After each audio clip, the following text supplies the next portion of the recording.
Splitty City Slickers. Welcome to once again to Hank's Think Tank, covering the craziest and cringiest in MMA news this time around.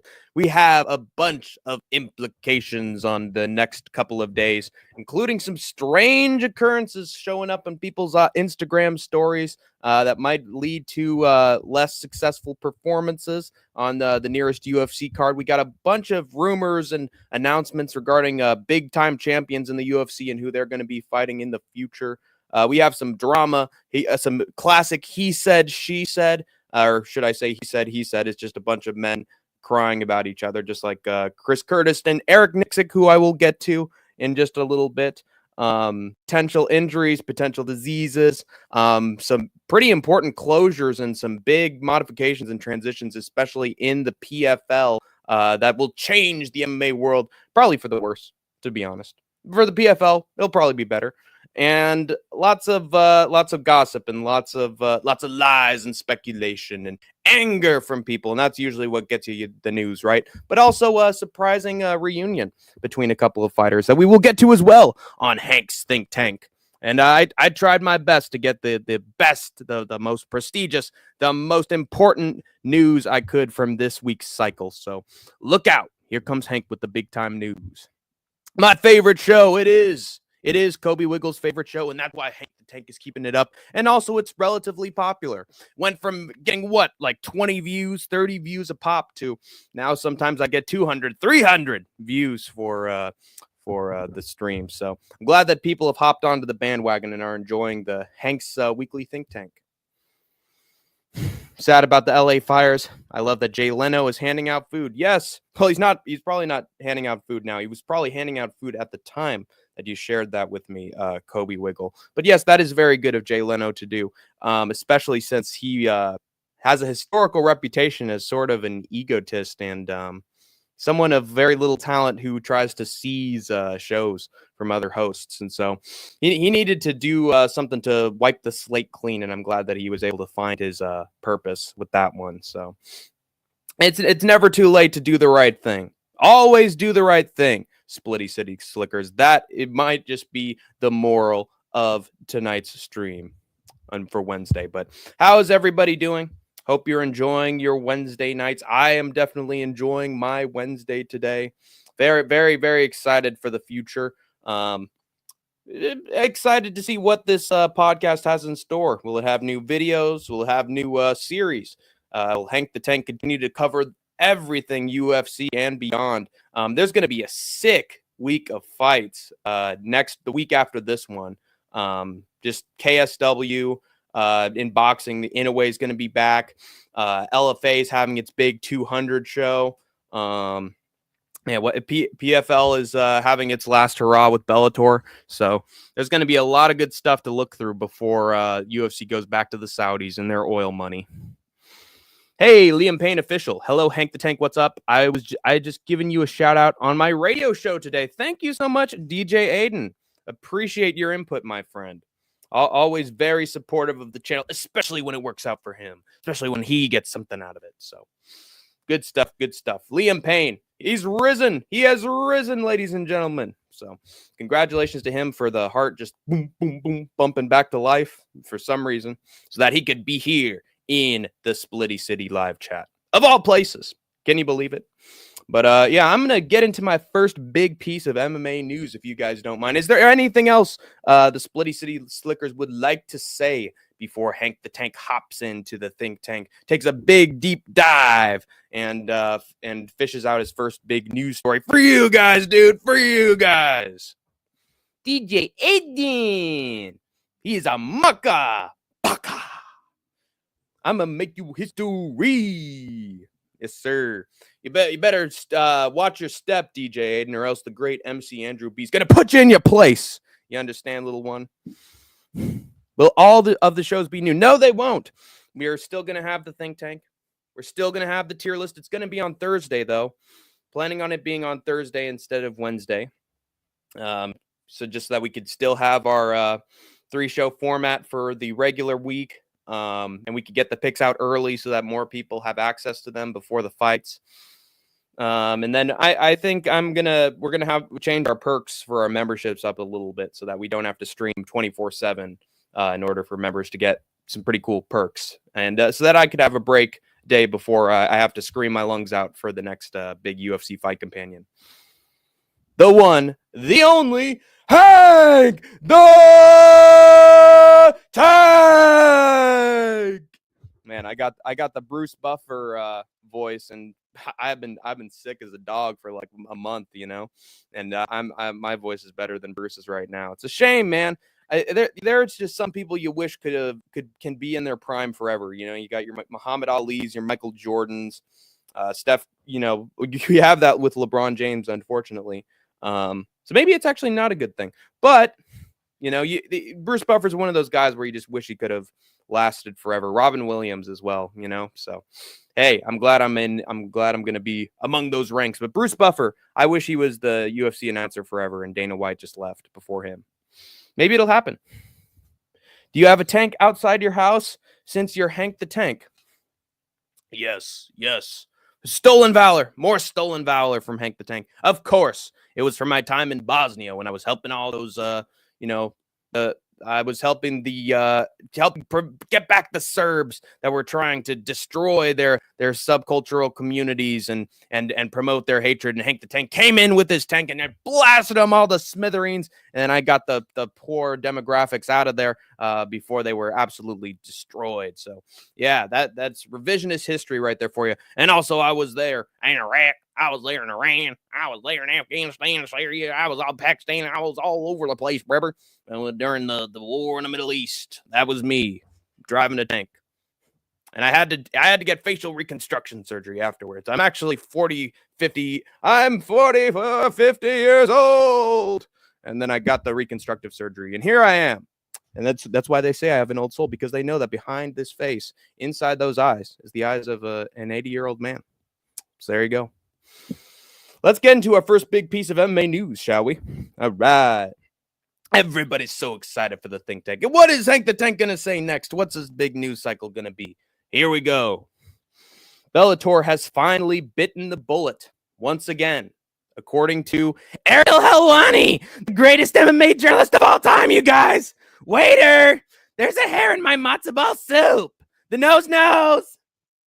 That's right. He ain't number one in MMA journalism for nothing. Golly, guys. So, yeah, Bellator as an active promotion and brand is done and dusted, but all its fighters will still be fully swallowed up in the PFL structure and schedule in some way, shape, or form. So that's exciting for them, I guess. It is speculated that they will become the promotion's new regular champions rather than tournament champions, and that there will still be shows with super fights, if not even more. And apparently none of the Bellator champions were aware of this change, including Overtime, or as he should be called, Overboard, Corey Anderson, who has been confused with PFL's booking of Bellator for months and is only now receiving updates on Bellator and PFL status from either his wife or Ariel Helwani. What a horrible purgatory to be living in for Corey Anderson, folks. You hope that your whole life that you never get to a spot like that, but unfortunately it's happened for old Corey in the house. He's happy. Corey, however, is happy about potentially being the PFL light heavyweight champion because now he gets more potential matchups and fights taking place in the States, which he seems to desperately want. I get it, Corey in the house. You do you. There's levels to this shit. I get it. Bellator featherweight champion Patricio Pitbull, meanwhile, is not happy with PFL's announcement in the slightest, saying that on top of killing Bellator, the PFL is cutting a big chunk of its roster and making those who remain, probably champions or number one contenders, take pay cuts of up to 70%, with zero respect for fighter contracts despite being a so-called fighter-first organization. He then pointed the finger at Francis Ngannou, alleging that he hasn't been speaking out despite the insane things that PFL has put in their fighters' new contracts, and that it's about time that Ngannou speaks for them too and help the PFL's talent start a fighters union. Ooh. No comment from Francis yet on the offer or the PFL's recent changes in general. Hey, it's called fighters' rights, not fighters' right, Ngannou, not your specific rights. It shouldn't be democratic socialism for just you, okay? Anyway, Jesus Christ. Helwani still hasn't left that stinky apartment in Montreal. Has he not? I think, well, he had his show. Oh, so he moved back to the apartment. But I thought he had a studio in New York. Or am I tripping on that? Did he just return to his smelly old basement? By the way, make sure to like the stream, guys, so that we can have more Splitty City Slickers in here to get their fill of the MMA news. But so yeah, no comment from Francis yet. The PFL has made a statement soon after this news, revealing that Bellator's championship lineage will still be respected through select feature title bouts. I'm assuming those will be the regular PFL champions or perhaps super fight champions. Either way, I think the Bellator champions will be involved in these bouts, probably under worse contracts, conditions, and payouts. Wonderful. The promotions content will all still be included in all of PFL's social, digital, and partner channels, blah, blah, blah, slowly phasing it out through spreading all the library out. Let's hope it's the whole library of content and not just random clips online, although it will probably be the latter, and we will never see regular Bellator content in a place ever again. And all of PFL's fighters are now integrated and connected in one powerful global PFL brand, according to the statement. Well, not the ones who got cut. And that power is starting to slip away a little bit with these smaller pots for tournament champions and worse show money and contractual obligations. For anyone currently employed by the PFL and not making millions already, get out while the getting's good if you can, because it looks like Chaudhry Jail is starting to expand its facilities to include the Don Davis Dormitory. Splitty City Slickers. MMA gods, help you all, because Chaudhry Jail is now Chaudhry Jail 2 Electric Boogaloo with the Don Davis Dormitory. Watch out. Arman might have Staph. Yes, Arman might just have Staph. There have been new photos revealed regarding a certain red mark that has been found on his chest. It's very interesting. Big, bright red patch. Hey, hi, how are you? Like normal, Bob. What is up, two smelly fingers? Always coming in here with a very inflective and thought-provoking comment. Very insightful. Are we no longer troopers and grinders? You can be the troopers and grinders if you want. Shh. Don't tell nobody. You can be the troopers and grinders in here, okay? Hank the Tank's here to keep you safe. I'll make sure the Germans don't get you. You could go up into the attic and you could just hide in there and write your little books and have your meals. I won't say nothing, okay? I'll let you get your fix. You'll be a troopers and grinder for now. For now. Okay? God damn it. What is that thumbnail, bro? It is the truth. Anakin MMA. And given that you've only got Dagestanis on the brain, you can't comprehend the complexity of Hank the Tank's thumbnails for this channel. Terrible. Dana has his favorites, and these bonuses will ensure a union will never succeed.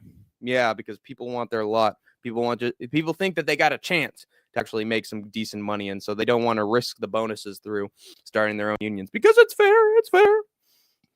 Kobe, what's up? Yeah, I thought he went out in the helicopter crash. Hank the Tank, I will give you a shout out on my next radio show. Let's go, DJ Aiden. Always very supportive. Good stuff from the DJ. Hey, DJ, can you play that song all night? On and on and on and on and on and on. Hank, are you wearing a toupee? Oh!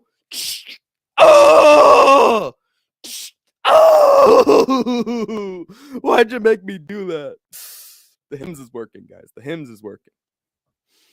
Hey, what is up, MC Andrew B? The based one, King Chadru, is here to listen up to Hank the Tank and the Think Tank. I hope that you really enjoyed that No Chill Happy Birthday video, DJ. Not DJ, Andrew B. Thank God, you are miles ahead of DJ Aiden. Sorry. I hope that you enjoyed my specific video I had with you, where I did the little parody of. Wait, hold on. I've still got Yeah. I still got the hat and the glasses and everything. Here we go. Here we go. MC Andrew B. MC Andrew B is here. All right. It's finally here, performing for you. Are you all right tonight? Yeah, I'm doing fantastic. Now I'm feeling good, feeling hopeful. PFL is doing just fine. Everything is fine. Okay, it's all fine," said the dog in the house on fire. They have many stars they're building due to Kovin Musayev and Francis. That is true, but how are they going to profit? That's the question. They need to stop with these damn. I mean, they have a new tournament that's now single elimination instead of just a point system. So that might actually allow the tournaments to wrap up quicker, which might get more people invested. But they're going to need those Bellator fighters for like sort of the super fights and the more like individual title fights, because that's what people want, man. People forget, man. You know, people have tried these tournaments. Companies have tried these tournaments before, and like some of them just really don't draw. People aren't interested. They want specific matchups. They want dream fights. Like Pride had a great mix of like, oh, we got a tournament here, but then a whole individual show there. Like PFL just needs more shows that are just like outside the tournaments and based on like fights the fans want to see, because then that'll draw the real money. But if they don't do that, then yeah, I think they're gonna that prize pot for the tournament champions is gonna get smaller and smaller. It's a powerful toupee. I need one for this date. Consult my good friend Principal Krupp. He's a stern one. He's an old codger, he is, but everyone, when you snap your fingers or you drink a glass of water, he turns into a pretty nice guy, and probably has a good toupee for you, that Principal Krupp. Like the stream, by the way. We got 15 people. Let's like that stream to get more Splitty City Slickers in here. Andrew B, my brother. Do an impression of Batman fighting the Joker. Okay. Joker. Finally, I get my hands on you. Can't you see, Joker? I don't want to fight you. I want to give you therapy. I want to put you on a treatment plan. I don't want to see you get the electric chair. I love you like a brother. Don't make me do this to you, Joker. There's always ways. There's ways that you could change. And me saving Gordon showed you that sometimes you can't snap. Sometimes you can keep your head there in the game. And I want you to come back, Joker. Whoa, whoa, Joker. Where are you? Where'd he go? Where'd Joker go? Oh, he vanished. Smelly, my brother, how are you doing? He's doing wonderful. Any recommendations on a good toupee shop? I would recommend your local antique store or Party City. We let the party go on. You know, you gotta find them while they last, because Party City's dying franchise. They got some toupees over there. Can I get Hunter? No, don't get Hunter out. He hasn't even said anything rude yet. Not yet. But he's gonna do it soon. But not now. I gotta write something down really quick.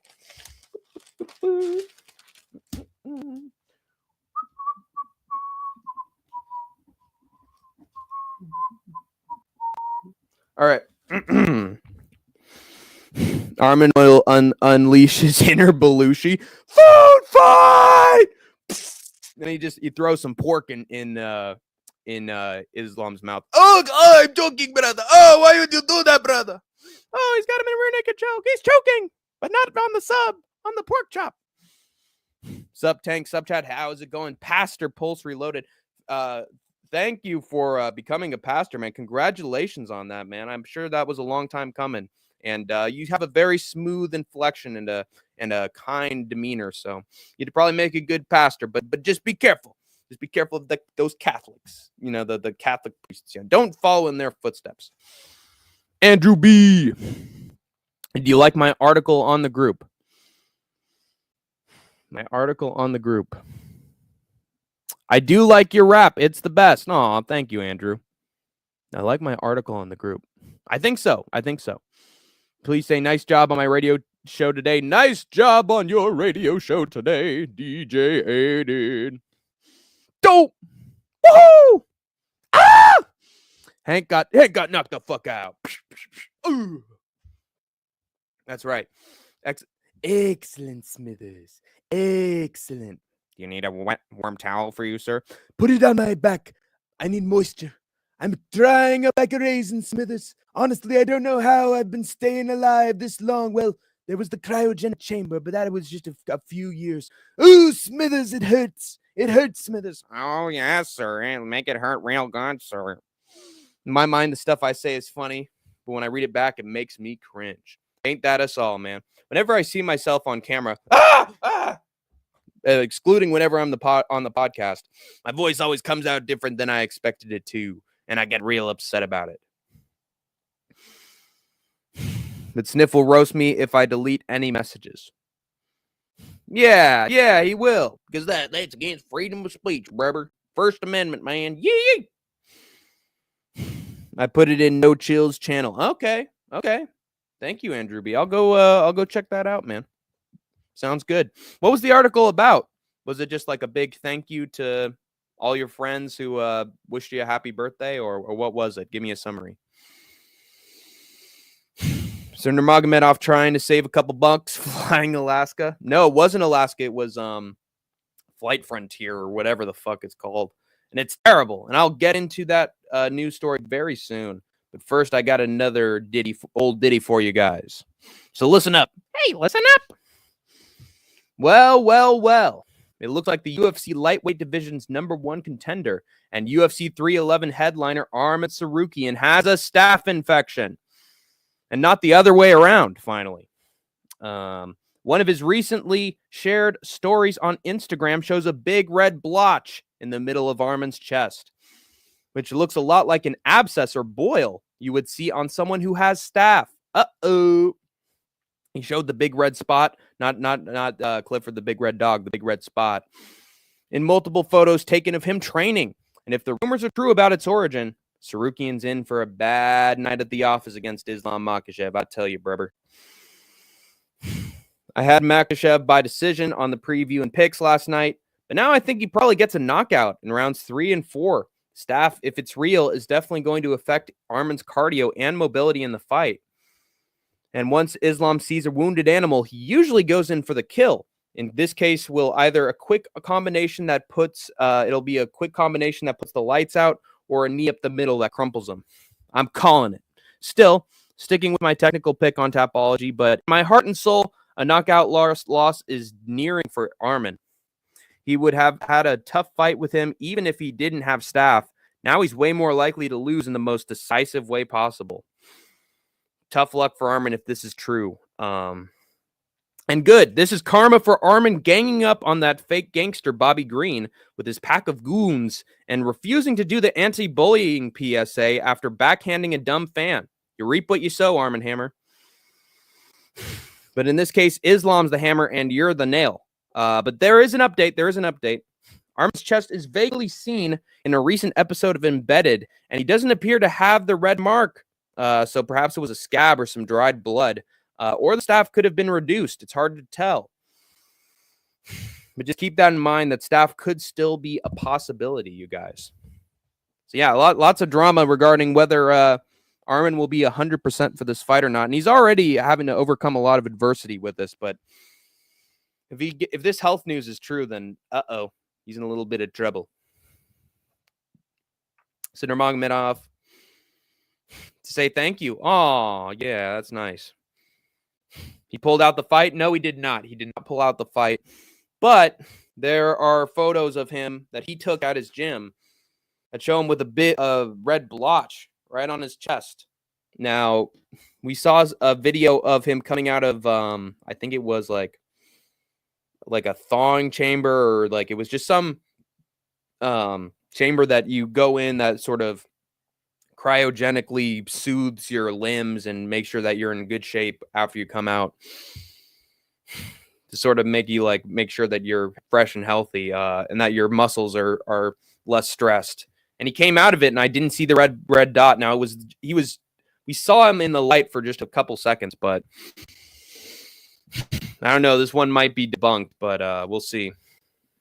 We'll have to see another picture of him without his shirt. And let me tell you guys, and this is beyond. This is a straight individual. Arman is fucking jacked. He's looking fucking insane. Like those arms, he's got an 8-pack on. Dude is just fucking throbbing on the neck and just all the way down. Dude is fucking insane, man. He's looking like he's in the best shape of his life. But if he has staph, all that work's going to be for nothing, guys. I'm catching up on hockey. Yeah. Hit the like button, homies. Yes, sir. Hey, Lane is here. Good to see you, Lane. Andrew Lowell, what's catch up hockey?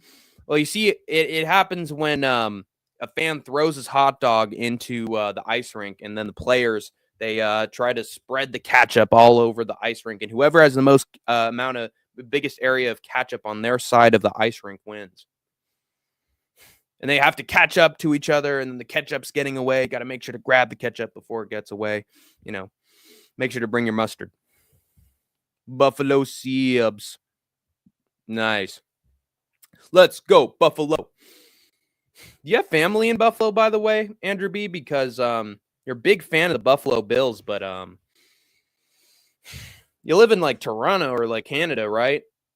But you're a fan of that specific area of Buffalo. Is there a connection there? And you go to Florida as well. It's interesting. Hank the 10, can you please send a DM to No Chill MMA? Tell him I said on my next birthday stream, I want a birthday messages from One Direction members and Hank the Tank and Paradox the Chad. I will let him know. I will let him know that you want the sequel. You want DJ Aiden's birthday too, Electric Boogaloo. Lane on Giuliano is so spicy tonight. Yeah, they always are. They always have their interesting dynamic. But it seems like it's a one-way, one-sided love, Andrew B. It's what's the word for it? It's a relationship that's a one-sided relationship. You know, Giuliano is always doing some schmooze and stuff and trying to be machismo and cool and doing some girl talk. And Lane ain't having it, man. Lane is like, okay, let's talk about MMA now. Yeah. He's trying to hit him with the smolder. But it ain't working. He's trying to do that love talk. It ain't working. Smooth talk. That's it. The smooth talk. Yeah. Giuliano's a master at it. Like, despite being sort of wavery sometimes when he's talking, when he needs to get that baritone down and he needs to tap into handsome Nate Diaz, you know, then he finds it. He finds it, man. He knows how to come in from a certain angle, boom, and just hit you with that beautiful, that stare, that 1,000-mile stare, you know. Andrew Picante, ooh la la, auga, auga, encore. All right. Oh Jesus. Anyway, anybody else have anything to say about what the hell was the story about Arman Sarukian potentially having Staph? Do you think it's true? Do you think it's just a rumor? You know, Benoit Saint Denis ended up having Staph. Islam ended up having Staph. Now people think Arman's going to have Staph. And will they be true? Or do you think it's finally a swing and the miss in terms of the Staph speculation? No, I don't have anybody who lives there, actually. We just got on a flight down to Florida. You just love the Bills, right? You just love Buffalo. Have you chosen that specific city to root for in terms of its teams, or do you like Josh Allen? Staph will help him. He's beast, man. Maybe not today, maybe not tomorrow, but I promise you, man, he's a beast and Staph will help him, man. How does Staph help you? Seriously. Will it make him want to like knock out Islam early and, you know, be a house of fire to start? Because I've never seen Islam get finished aside from that guy Martins. That's the one guy who's Adriano Martins, I think it was. And aside from him, nobody else has really been able to knock out Islam. And I doubt that Arman finds a way to get a submission either. So I don't know, man. It's going to be tough. I think it's going to be tough for Arman. Staph could be a hell of a motivator, but it also tracks you once you get to round 3 and beyond. You better pray that he finishes Islam early. But now we drive down. That was in the past. I see. Hank, is based Gotti hot to you? I define hotness more like what is the state of your soul? How kind of person are you? I mean, obviously looks help, but having a good heart and just being very passionate and charming and having a personality can get you a long way. And I think Base Gotti has it. I think she does. She has it, man. Once you have it, you don't lose it. She seems smart. She seems funny. She seems talented. I mean, what's not to like, you know? So I judge hotness by character instead of looks. Because, like, for instance, and I've said this before, Juliana Pena, she looks hot at a distance, but inside her fucking soul, she's like that witch character from Game of Thrones who becomes the ugly hag at the end. When she looked hot at first, but her heart was so evil that she looks like a fucking witch once her aesthetic is sort of, once you look through it, beauty's in the eye of the beholder, and I think beauty lies in the soul. How's Big Red doing these days? Big Red is doing great. He's got big things for Big Red. I think he's like considering getting an island. He's, you know, still at his job, still working, still grinding, but he's making paper, man. And eventually he's going to be in a place where he can probably retire early and call it quits. But I hope he doesn't call it quits because he's a good guy. He's a good guy. When in doubt, head kick. Yeah, but you just can't take out Islam. You gotta play the long game, and you gotta beat him the long way. No diddy. Hello, everyone. Well, if it isn't the Idaho Fight Fan, how's it going, Idaho? Yes, Big Red has purchased Epstein Island, and that includes the creepy church. That includes the creepy church and all the federal documents that Trump laid around there. So fantastic. He's a powerful guy, man. He can take the world hostage with that. Do you want me to stick around or just get out? I mean, it's your choice, Andrew B. If you're getting tired, if you want to skedaddle, you can. But I like having you here in the chat. And the helipad, yeah. And then hopefully a helicopter doesn't just right on top of him. I hope that he maintains some distance and some hand-eye coordination there, because he could use that as his base for nuclear missiles, and then it's Dylantopia for all of us. But let's get into my next big piece of MMA news, shall we? Splitty City Slickers. Let's listen in. Oh, by the way, Idaho, some of the news that I've been talking about so far on the show. Bellator's dead.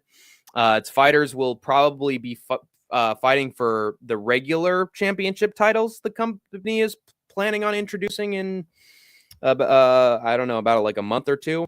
So the Bellator champions are not fired, but they'll probably be competing for other belts.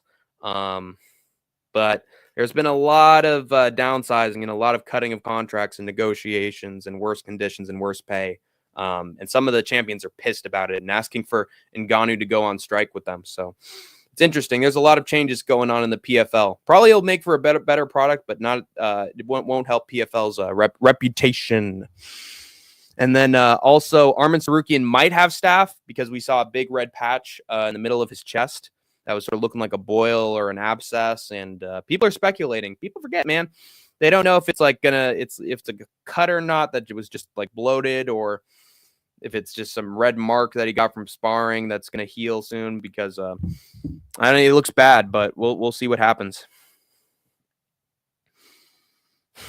Dylantopia is too close to dystopia. Well, you cut right through my ruse there, Idaho. It would not be it would be a terrible place to live. Okay, I think I'll go. Idaho is here anyways. Interesting. Yeah, he's your replacement as the mod. You didn't hear? Bellator and Strikeforce are coming back, and it'll be Bella Force. So the force of Bella from Beauty and the Beast is going to bring the MMA world crashing down. I see. Bella. Who else is Bella? There's like another. Oh wait. Oh, it'll be fucking Bella from Twilight, who will own the promotion and push it straight to the moon. Good old Bella from Twilight. He's gonna help out. Hello, governor. Hello, chummy boy. Chummy boy. Yes, sir. Good old chum of the Idaho Fight Fan. Just been on another adventure today. Damn. What's the adventure, man? Where'd you go? What'd you do? What'd you see? Like the stream, by the way, Splitty City Slickers. Luke Rockhold still trying to pay off his dental work. Yeah, from that one tooth knocked loose. Michael Bisping, where are you? And question. Apparently, Mike Perry is planning like the owner of the PFL says that Mike Perry is probably going to be booked in March. They'll have a press conference before that. They have some guys in PFL they want lined up for Perry. They got some guys in outside of BKFC they have lined up for Perry. But do you think that he is set for March, or do you believe, Perry, that he hasn't been booked for anything yet? What's up, bro? A chummy boy. 2 cobras in my house in 3 months. Wow. Well, put him in a little cage and feed him some gerbils every once in a while. Have him as a pet. Bruh. This one got away, though. Well, that's scary. I had a spider at some point. It was somewhere over here, and it was just descended down upon me. I could literally see it, even though it was dark. And I pulled back every single cover to try to kill it, and it disappeared. So I still don't know where the spider is. The one that got away. I am not staying at your place when I come to Thailand unless you have a cobra flute. Yes, and then you can beg for some money on the streets. No, I don't want to touch grass. Yes. He'd rather stay in his cobra den. That sounds smart to me. All right, let's get into Hank the Tank's next piece of MMA news. Yeah, this is the big one, guys. Khabib Nurmagomedov was recently escorted off a plane from Fly Frontier Airlines by the flight attendants and airport security, apparently due to the staff fearing a potential language barrier with Khabib in the case of a medical emergency due to him being in the emergency row and having a Russian accent, I guess. In the video of the incident, Khabib argues with a flight attendant on his ability to speak English and whether he should be allowed in an emergency seat based on some unspecified trait of his. Ooh, touchy. I'm thinking his accent, or maybe that he was wearing a hoodie, looked too Russian with the beard. I don't know what was going through the minds of these flight attendants and advisors, Splitty City Slickers, but I'm just listing their potential excuses and biases in this situation. Who will Tito Ortiz be seated next to on Saturday? Gavin Newsom, Michael Bisping. Yeah, and Gavin Newsom probably knocks Tito right out.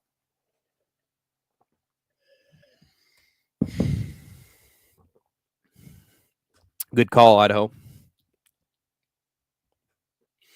And Tito will be running for his governorship. Khabib ain't taking Ali's shit anymore. Apparently, he's the boss. I'm the boss, you see. Ain't taking Ali's shit. Apparently, he's the boss. Nice. Well, I hope that he cuts Ali out of every single managerial relationship he has in the UFC, because that dude is a rat. Everybody knows that he's a rat. So the quicker you can cut the strings on his little puppeteering in the UFC, the better. So,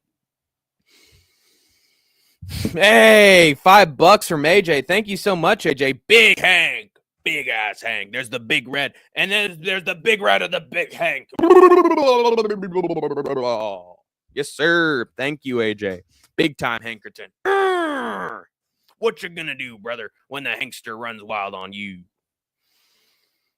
Idaho, I have a question. He has a question. Will you answer it, Idaho? I heard it's common for people to be removed from planes on exit rows for not giving a direct yes when asked to assist in an emergency. And apparently Khabib did not answer initially. So that does create the controversy, right? W from AJ. Yes, sir.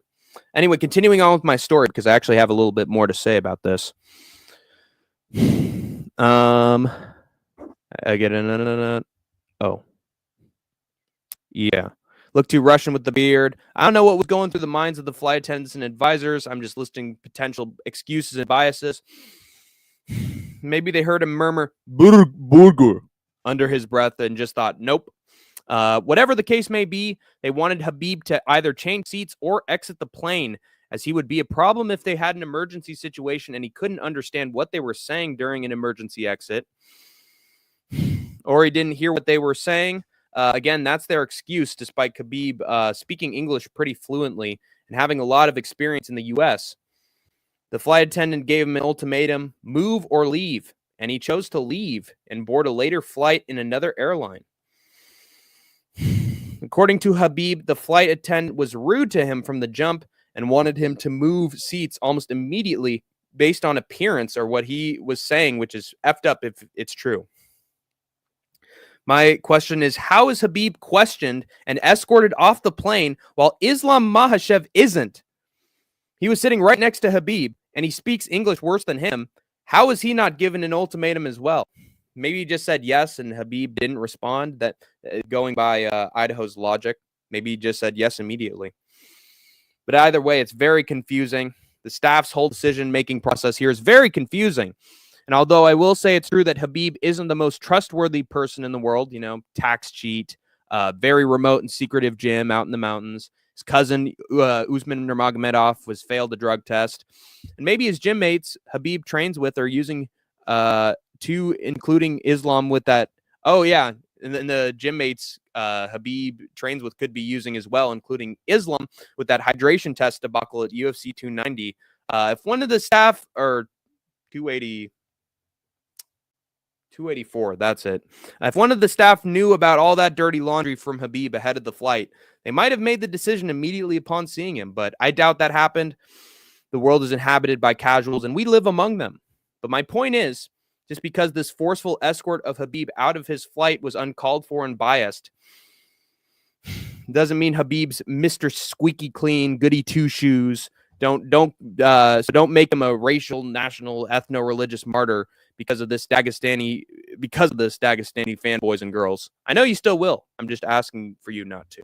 So I think there's a lot. There's a lot here. And yeah, maybe Khabib didn't give a quick enough answer.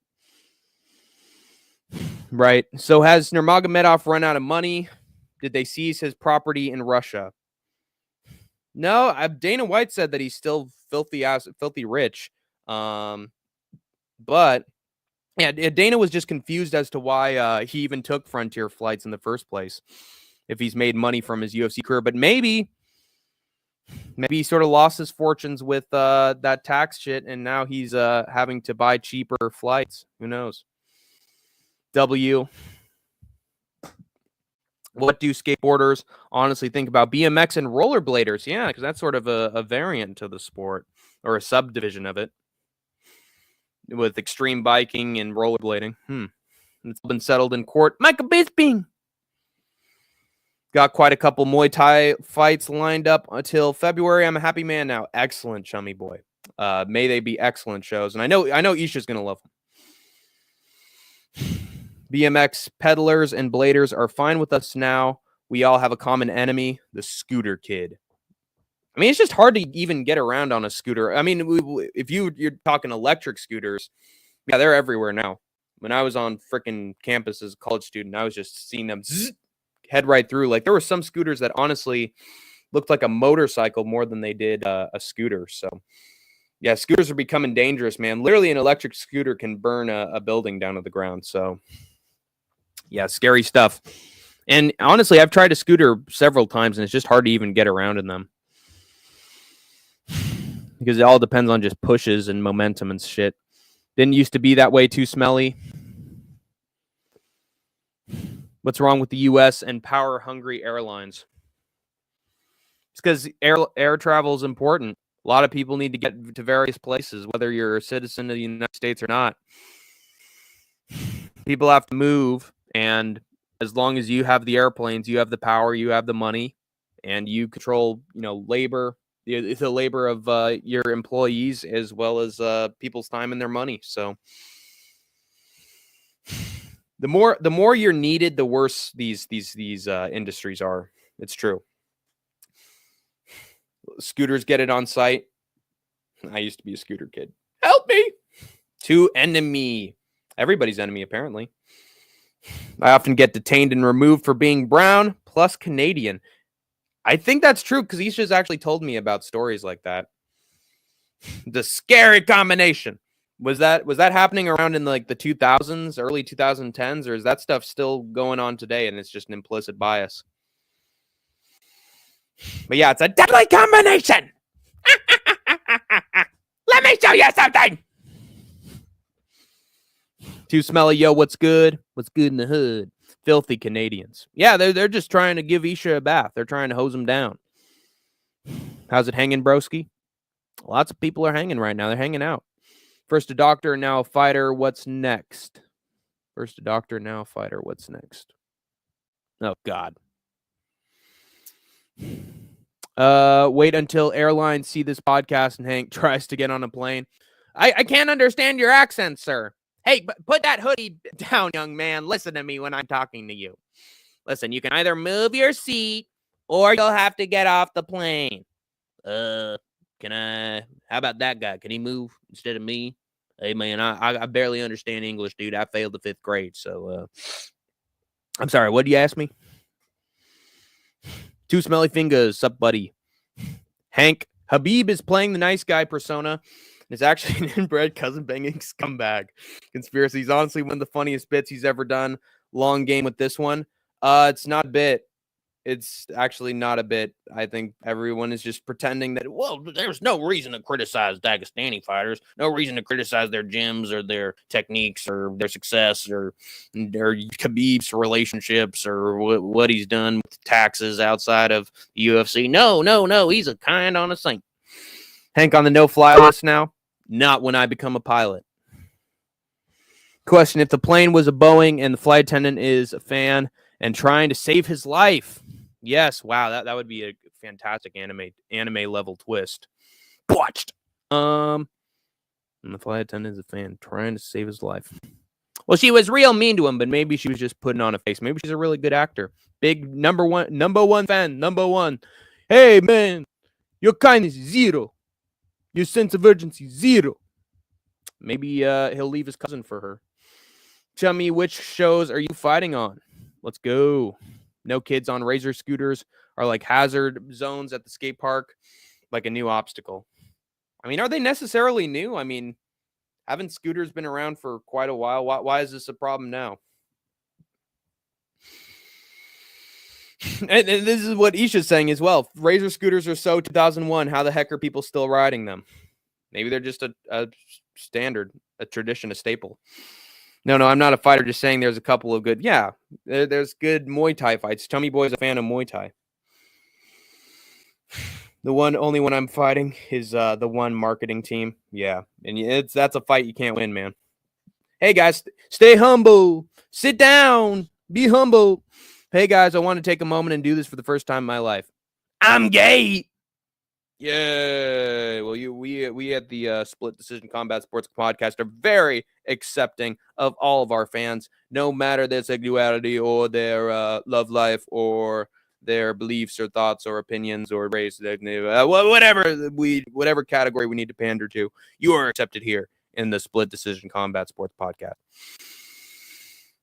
CLP, this is a phenomenon that could use its own podcast, but scooter kids are just an epidemic. They're a fun one too. We already knew this. Stay humbled. Yes, we've always known. He has a pinky in the brain profile picture. He's gay. What percentage of the proceeds should go to wildfire victims? Will Dana's greed outlive the cash in Inglewood? I think it should be like 20%. 20% of revenue should go there. Like, they're making millions, hundreds of millions, billions. UFC is huge, and they just keep getting bigger and keep having sold out shows and giant ass venues for obscene ticket prices.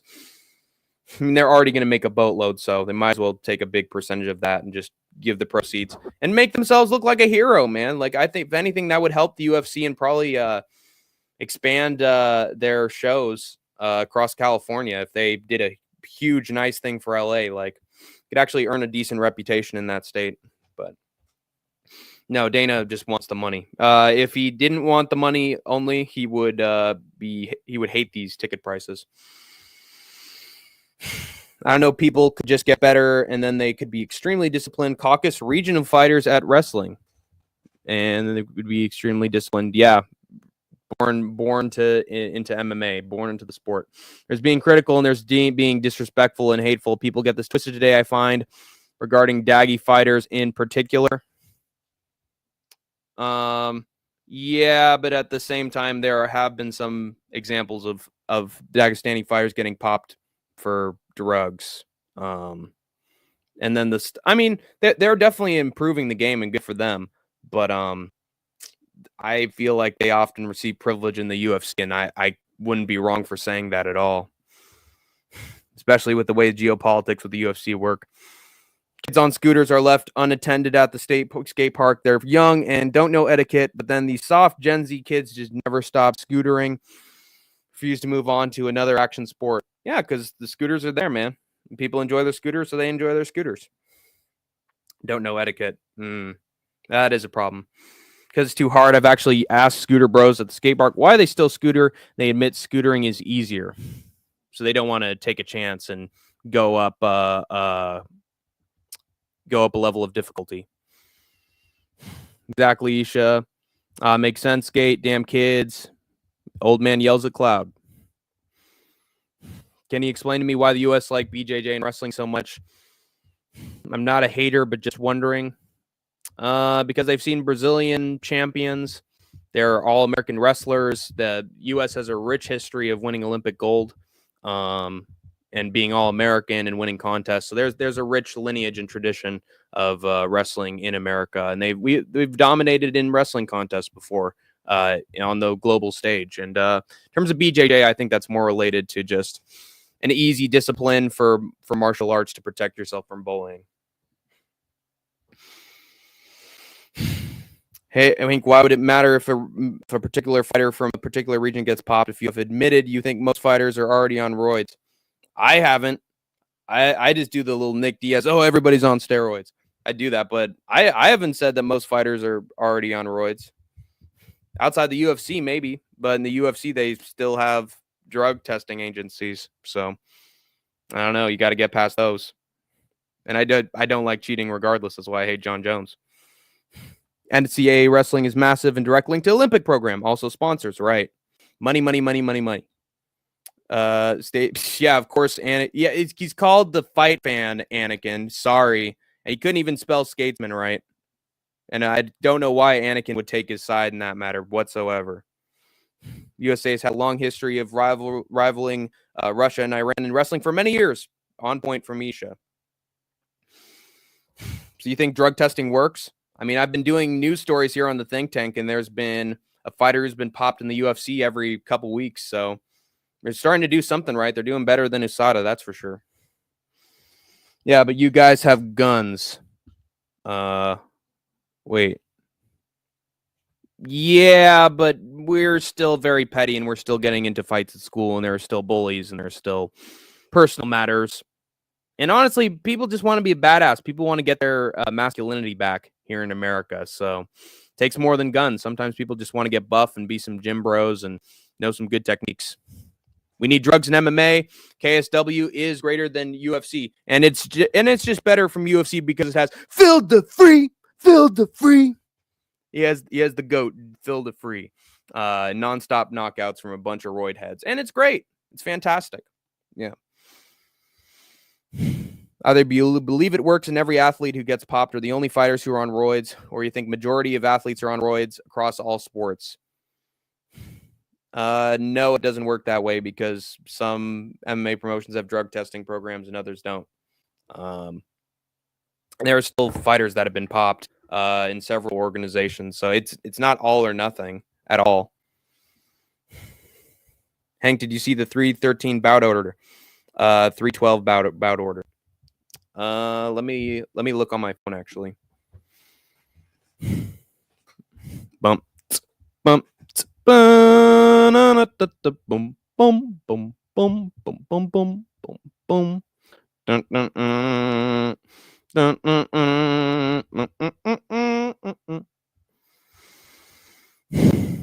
Yeah, it's probably completely backwards, and I get it because it's on Tapology, but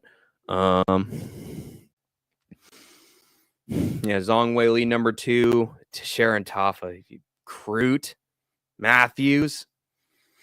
I complain about this. Yeah, I did. I complain about this. Honestly, just not stacked at all.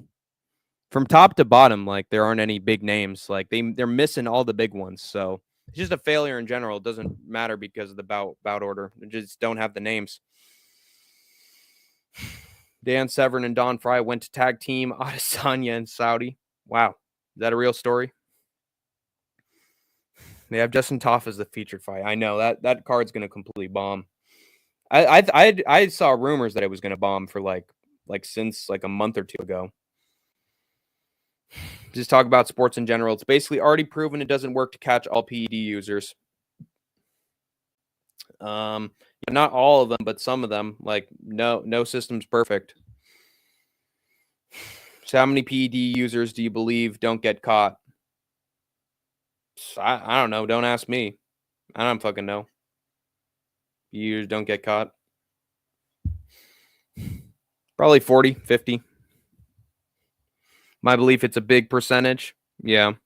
But that doesn't mean that there aren't still groups that specialize in PEDs and certain individuals that get caught for it over and over again. How did GSP beat all those fighters in the TRT era if he himself wasn't on PEDs? Well, we're talking pre-USADA sport. I'm not going to let this be a huge debate on the stream for like 30 minutes. I don't buy he was just that good. Well, he had little, he had this, I think at one point, some sort of Vaseline on him that was helping him out. But then they didn't really catch him after that. He did have a great physique, but I mean, he was spending most of his time taking dudes down and just getting the single leg and getting them down. Like, he didn't really have that much power in his fists. That's fair. Of course, GSP was juiced. I know you don't like Daggies, but I swear my comment wasn't directed at you. Again, being critical and being hateful are different, and people are getting it twisted or think there is no line these days. Yeah, that is true. Because people have biases. People have biases, and they don't want certain Dagestani fighters to be champions, and so they're overly critical of them and not less critical of others. But I'd say just based off of your track record and your reputation and some sus incidents happening with patterns, I think that's how you judge whether someone's clean or not. Coaches put Vaseline on him and Big John stepped in and was pissed. Yeah, that's the time I could say he was definitively cheating.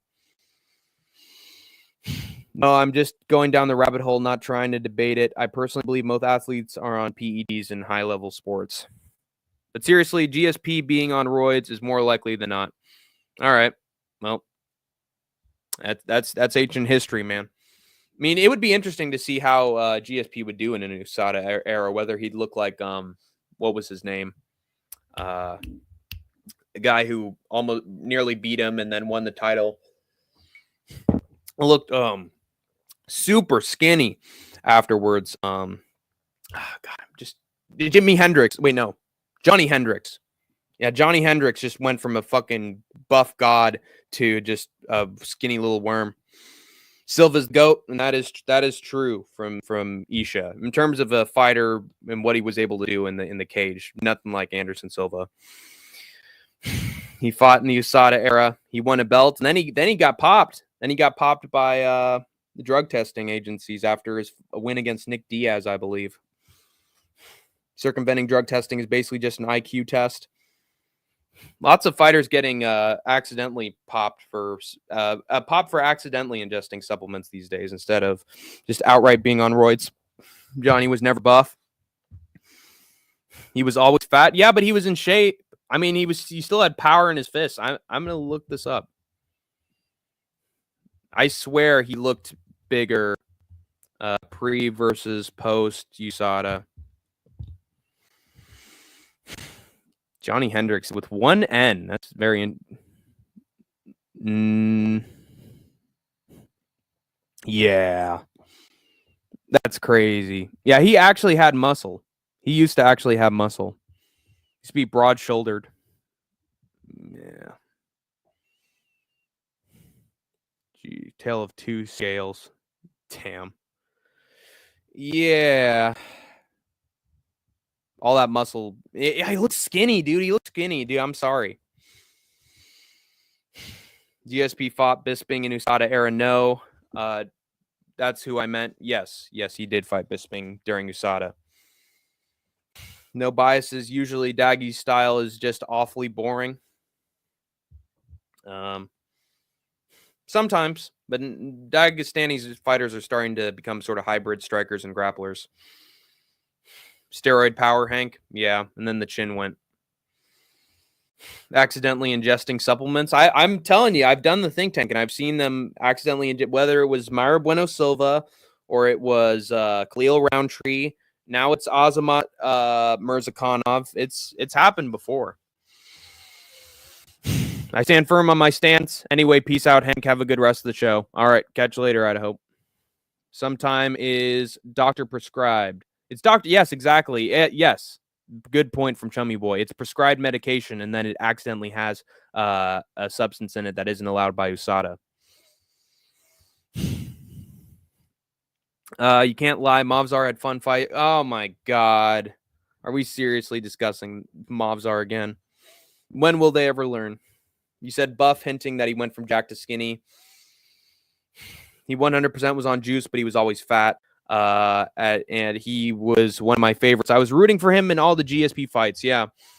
You must have felt really happy when he eventually did win the title, or did you feel like he didn't? It was a really close fight and it was controversial, but were you still happy that he won? Taking away his IV is what really fucked him. That is true. Movzar is undefeated, bro. Yeah, he is. He is undefeated. That doesn't mean I have to like him.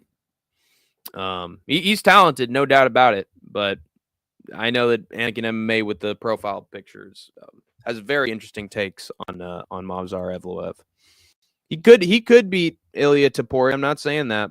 I'm not saying he doesn't, but it's just an obsession with him, which is interesting to me.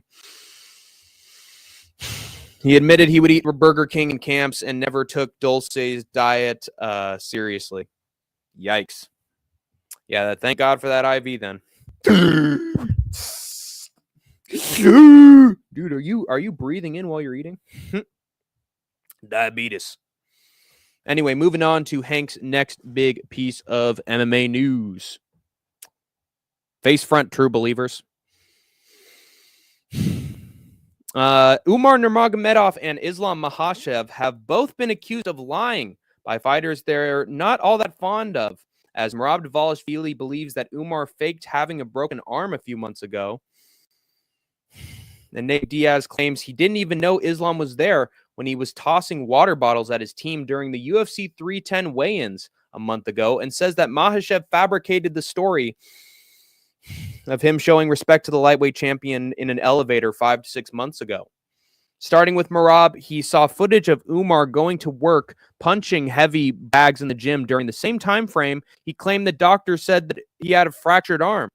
So therefore, Umar was making excuses for why he was hesitant to fight Merab in January, which is the same thing that Umar has been accusing Merab of as of late. So who's telling the truth between these two cliff dwellers?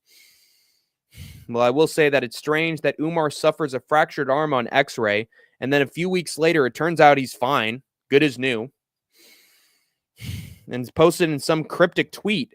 And Merab said that he's had plenty of injuries going into fights that he hid from the public until after the fight. So why is Umar so vocal about his alleged injury? To get sympathy, move around the potential fight date, make himself look good compared to Merab, who he's been calling a coward as of late? Who knows? At the same time, maybe Merab's just paranoid of everything Umar's been doing and saying these last couple months. And rightfully so, that he automatically assumes Umar's faking about his injury, given his previous psychological warfare. Certainly not a good sign for Merab to be in his own head on fight week, but I hope he overcomes it and snuffs Umar's flame out for good, for everything he's done. Now sit down, shut up, and do what I told you. Meanwhile, in Nate Diaz, there is a video of him tossing water bottles at someone on Islam's team. But one of Islam's teammates, or Ewoks, as Diaz put it, was the one chucking bottles at Nate like he was Conor McGregor. And Diaz claimed that guy was the one who started the whole thing. He also rejected ever meeting Islam on an elevator, saying the religious are supposed to be truthful. But maybe that's just the CTE kicking in and shuffling his memory. I do think that Islam had little to do with the water bottle tossing incident, given that he's in the background during that. But Islam could also be right about chatting it up with Diaz in an elevator. Either way, it's all soap opera drama, and the real stuff's happening Saturday night, baby.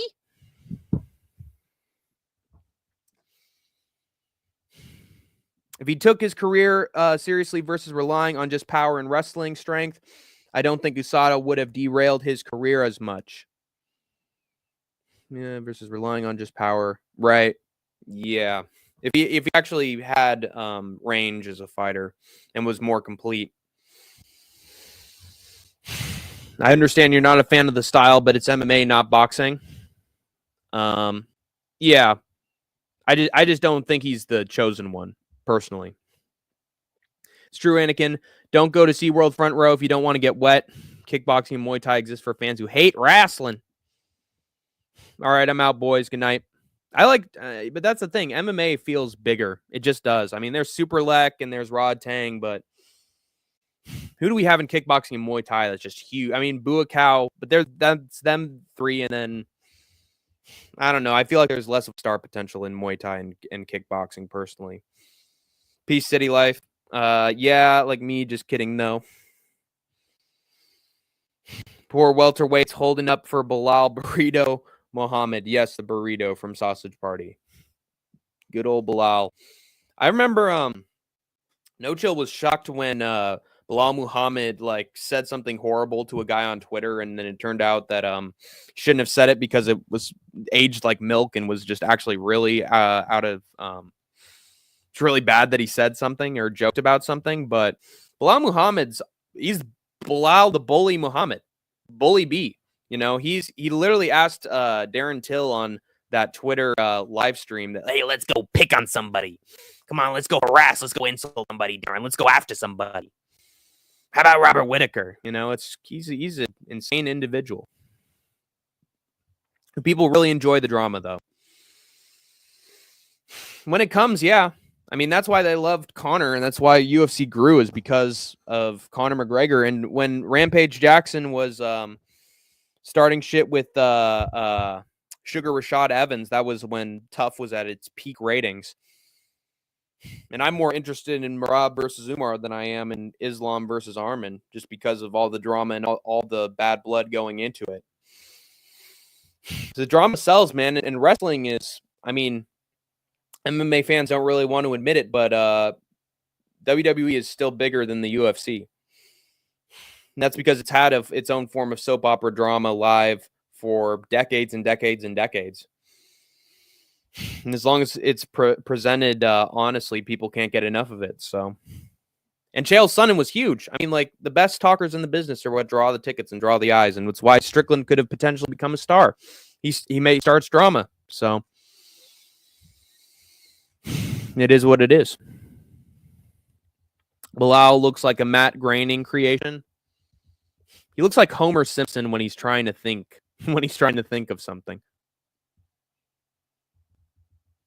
Or he looks like what is it? What Simpsons character is that? He looks like Simpsons or a Futurama character smushed up against the glass. You know? Like Homer when he's up against falling against a window, you know? Who else would be interested in DC on his knees crying for a third time? I wouldn't. Poor DC, man. He's dealing with his own body. He's collapsing. His knees are collapsing from under him. So leave the poor guy alone. Whenever he sits in a chair, he shrinks a couple inches, you know? Shrinks a foot. Yeah, but WWE, that the main product, but I thought the main product of UFC was the fight. It is, but it's not the bread and butter. I think that's why Israel Adesanya was a star for a little bit. That's why Sean O'Malley was a star for a little bit. Alex Pereira, and Jamal Hill, they have to sell the fight. I get that Pereira is a star, but like, people love the aura of him, right? They love the tribal paint. They love they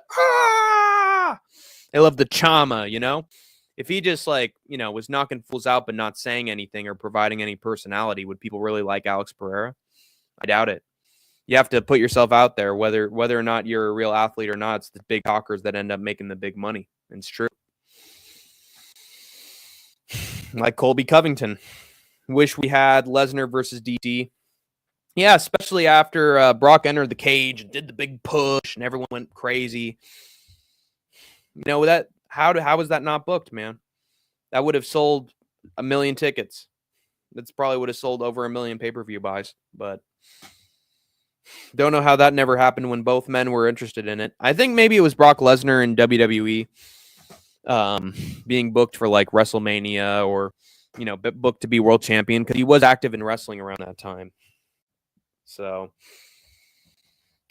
yeah, I don't know. Sometimes DC's a busy guy with a limited schedule as champion, and Brock has a limited schedule. Exactly, missed opportunity. Yeah, but that's a, it's two companies aligning. It's the big champion of UFC against the WWE champion, and it's hard when they got different schedules.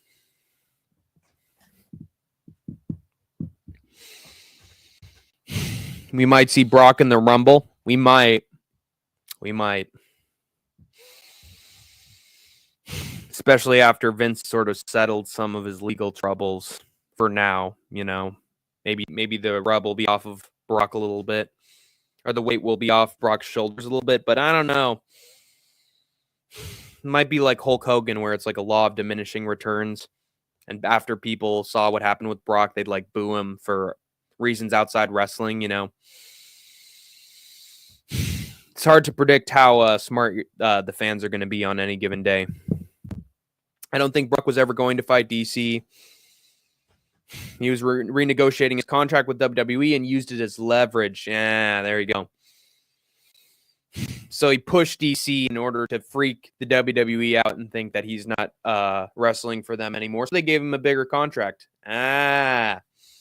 Clever Brock. Which is not a word you would usually associate with him, but he's actually quite the success story.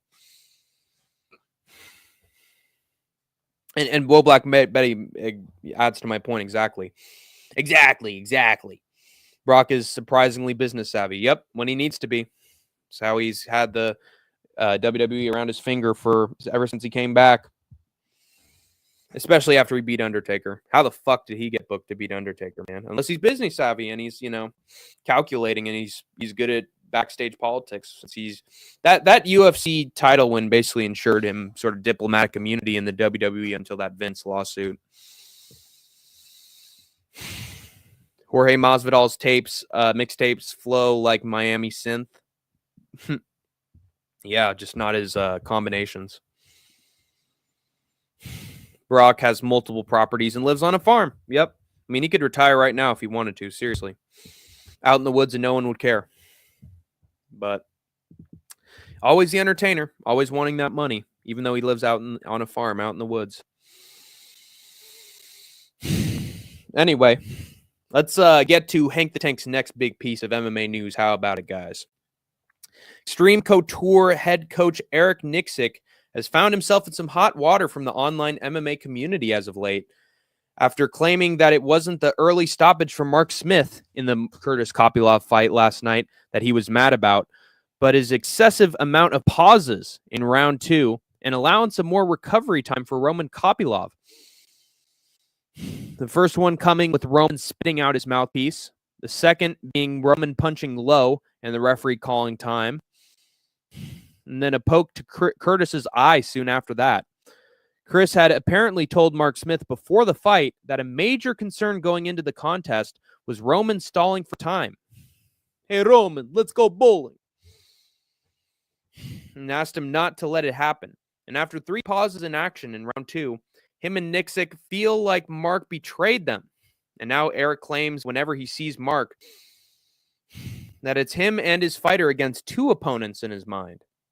Lots of MMA fans online thought Eric was coping big time, saying that he was fishing for excuses just like his client Curtis always does, that Mark Smith is a fair and accurate referee most of the time, and that Mark stopped the action for 3 separate incidents, not the same incident over and over again. So the point was not taken away for that reason. I personally think Kopylov's low blow punch was accidental, and he spit out his mouthpiece because Curtis was whooping his ass at the start of round 2 and tiring him out to the point his face was sore and he was literally losing air. I don't entirely know whether the spit was intentional or not, but there's a good enough reason for it that it was unintentional. Oh boy. Mods! Mods! Fucking two smelly fingers. What the heck, man? Oh, brother. It's all right. You probably didn't see it coming, but you gotta have a quick trigger finger, guys. If you see bullshit, you gotta get rid of it ASAP. Anyway, eye poke is also different from the low blow, so the same foul isn't called twice there. You can accidentally low blow a fighter and accidentally poke them in the eye in the same round. It happens. Sometimes fights are called off after 4 fouls or just 1. Sometimes fights are overturned to no contests or stopped when there's fouls. There's no consistency in reffing with any given fight, so it's a little foolish to think that Mark Smith is deliberately an incompetent ref. Because most MMA fans don't seem to think so, and there aren't negative patterns in his officiating that have been spotted yet. After Nixick's interview, maybe there will be, but I still think this is going overboard a bit, as Curtis often is. And just because Chris said look out for stalling doesn't mean don't pause the fight because of an eye poke, or a mouth guard is bit out, or a punch is accidentally redirected low during an exchange. Mark Smith isn't here to hurt you, Eric. He just has his off nights like every official does at one point or another is all. Don't let the two crybabies, Sean and Kurt, get you down, Eric. You're better than that. Anyway, him throwing the belt at Vince is worth impunity. With impunity, kind of shows how much pull he had there. Exactly. And Will Black Betty knows exactly what I'm talking about. Like, I saw that clip of Brock after WrestleMania 34 just tossing the belt at Vince. Just showing that he could do that and not get fired. That he's such a draw, and a celebrity and a big star in the WWE and an attraction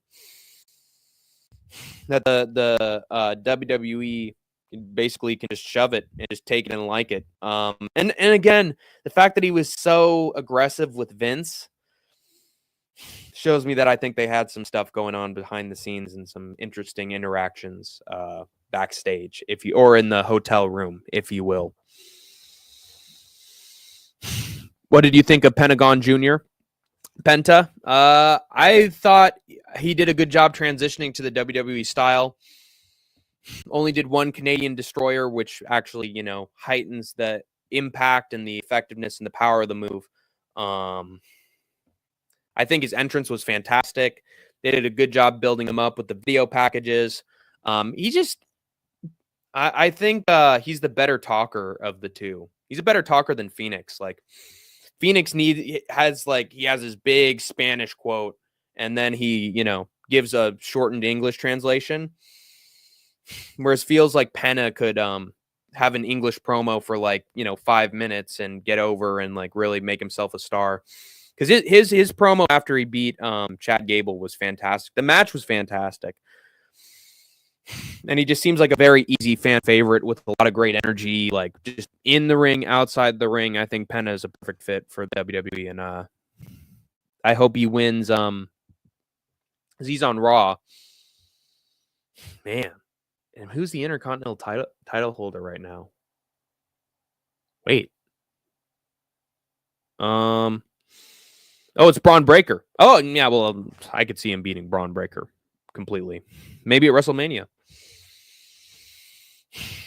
Maybe it'll take him longer, though. Idaho, I split my head open trying to do a trick on one of those scooters. Jesus. Yeah, it's just a giant-ass metal board.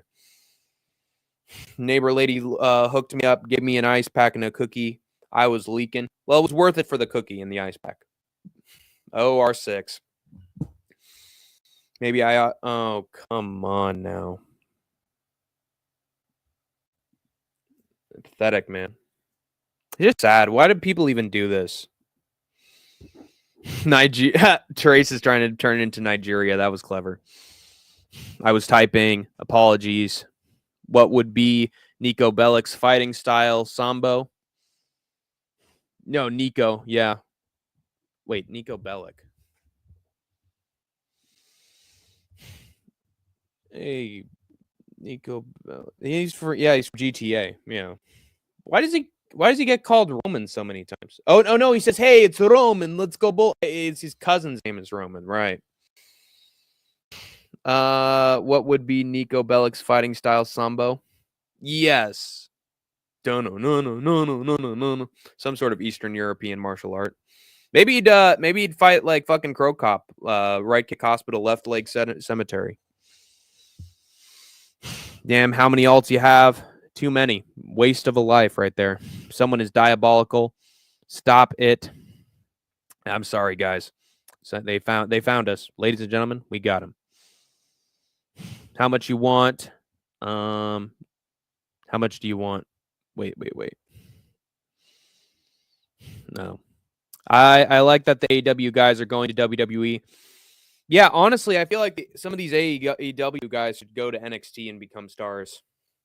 Just like all those other great wrestlers outside the WWE come into NXT, rebrand, become bigger stars, and then they get into WWE and they become big success.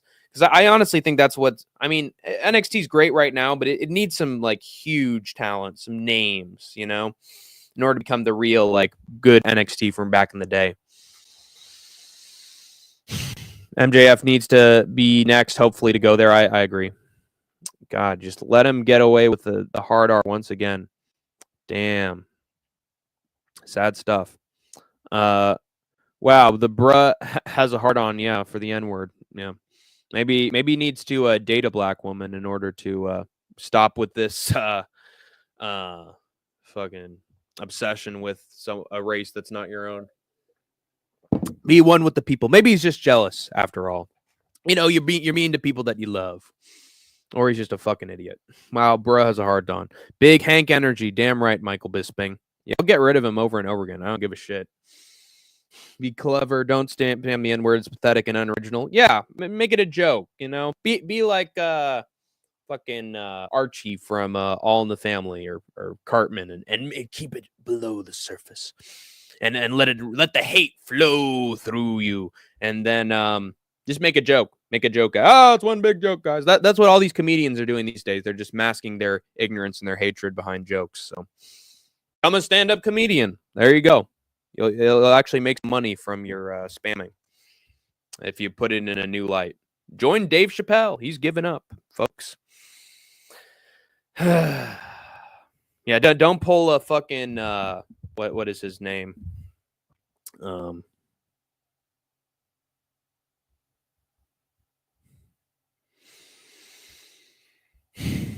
Don't pull a Michael Richards and just throw it out there. Hank, true though? Absolutely true. That is Kill Tony, and that is all these stand-up comedians in general. See, I'm marketing myself on I'm just gonna get canceled by all these streaming services.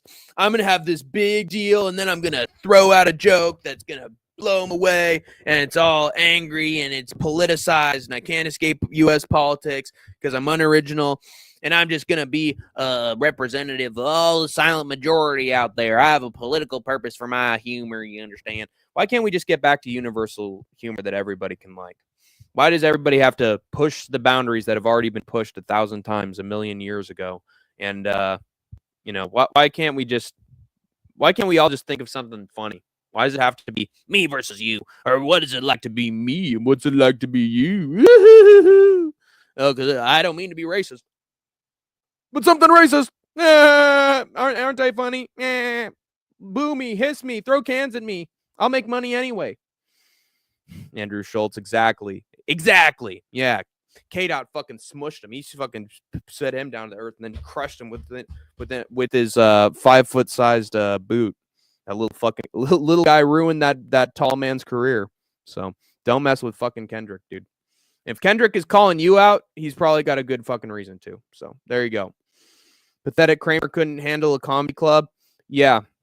He's not a comedian. He's not a stand-up comedian. He's like a Jim Carrey. He's a performer on stage. He does, physical stunts. He's a contortionist. Like, he's not a stand-up comedian. That was a terrible idea from the jump. What do you think of Zach Reese being an underdog? Honestly, with how horrible he did against Jose Medina in the second half of that fight, and how solid Bekaev looks on the feet and on the ground, I'm shocked that he's an underdog. I'm shocked that people have come around to him so fast. It took me a long while to pick who I thought was going to win. I thought it was a very even fight, and whenever I'm unsure of who to pick, I usually go with the underdog if I'm so unsure. So probably took me a longer time to pick Bekaev than the odds makers did. But yeah, if you saw Zach Reese's performance in his Zach Reese Pizza's performance in his last fight, he was doing well until he wasn't, and then just started getting tagged up against the fence. And Medina was like, he wasn't even taking it seriously, because it was like, you know, I'm a scrub. I'm in the UFC to get destroyed by all these prospects. Like, hey, I'm tough. Yeah, you can't put me down. Come on, hit me. You know, he wanted it to be like a contest. Whereas like Bekaev, if he hits, you know, Zach Reese with a big shot, he's gonna be like, okay, right hook, uppercut, body shot, right hook. Oh, I'm gonna take you down now. Like, he's not gonna be a fucking clown like Jose Medina was. He'd actually have a killer instinct. I think for that reason, people are picking Bekaev.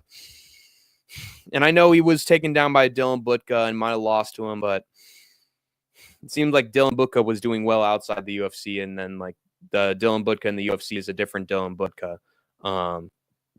And I know that Zach Reese, I mean, he can get the takedowns, but he's so lanky, and Bekaev's, he got his own grappling. I don't know. I don't think he's going to be like a big, you know, daddy long legs on top of him. No diddy. I think Bekaev's going to get right back up or reverse position, and he could shoot the takedown first as well. And he's solid on the feet. He actually has power in his hands. So I think he stands to be a bigger threat than Jose Medina was. And Reese just looked terrible against Medina. So I understand it. I wouldn't support it, but I understand it. Nate Diaz would hit himself before fights to give his opponents a fighting chance. Right. Yeah. He'd take off 5% of his granite chin before a fight, so that his opponent could take another 40%, and then Nate would just keep on fucking walking forward. Nate Diaz has an incredible chin, and I think I had a conversation with somebody, probably Idaho, in the live chat at some point, and I talked about how, what is it that gives fighters such a great chin? Is it just pure delusion? Is it just delusion that you're going to make it through and that you can't get knocked out, that keeps you from getting knocked out? And then once you lose that confidence, it's easier for the chin to crumble. Because Nate Diaz and all these dumbasses, and Marvin Vettori, who's just completely delusional and think they'll be the first Italian champion, like, they got chins of steel, and they're not exactly the brightest bulbs in the box. So I really do think it's a sense of the brain having confidence and still pumping blood when you're bleeding. I think there's a mental aspect to it. It's why all these, you know, Mexican boxers and MMA fighters have such incredible chins. It's not because, oh, the genetics, unlike the grip strength of the Dagestani fighters. It's not genetic that they have great chins. It's that they're in just tough environments. We got to be fucking tough, and they got to keep themselves alive, and they got to keep pushing fucking forward as survivors, survival of the fittest. So for that reason, they cannot afford to lose, my brother. And their chins are just out of this fucking world, because they're just tough. It means they're raised in tough environments. Maybe that's why Dagestanis are so tough. Maybe I've accidentally tricked myself into giving them credit. Reese also beat Julian Marquez. Not a bad win. I would disagree with that, Hunter. Looking at Julian Marquez's career, Christ. Let me look at 9-5. 9-5 is his pro MMA record. 3-4 in the UFC. Marc-Andre Barrial knocked him out, dude.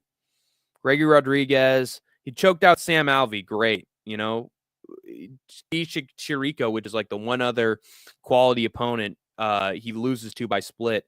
He's never beaten anyone good, man. 2-fight losing streak before Zach Reese put him out.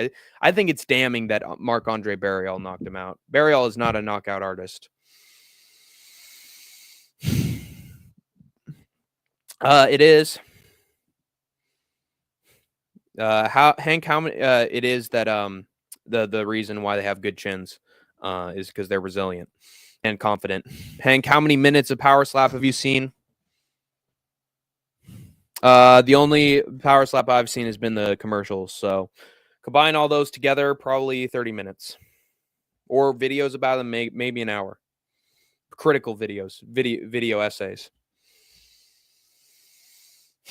The placebo effect is a real thing. Like if you have utter confidence, you have 100% self-belief.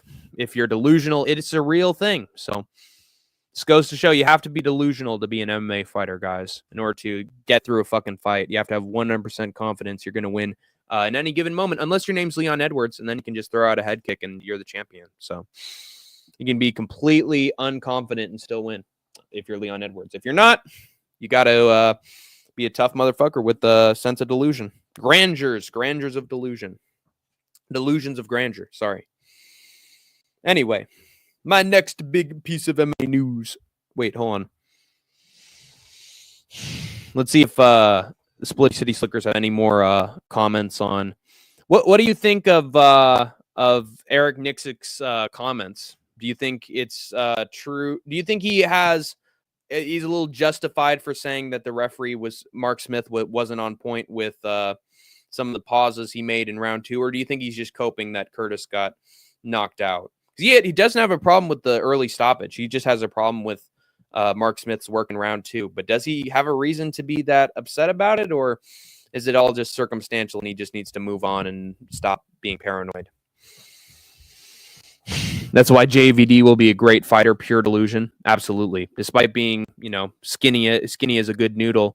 And he does have the ginger hair. So that helps in terms of power of the fists. He'll be like Nate Diaz, where he's in terrible shape and he doesn't look like he has any muscle on him, but he's got a good chin because he's delusional, and he'll just take him out.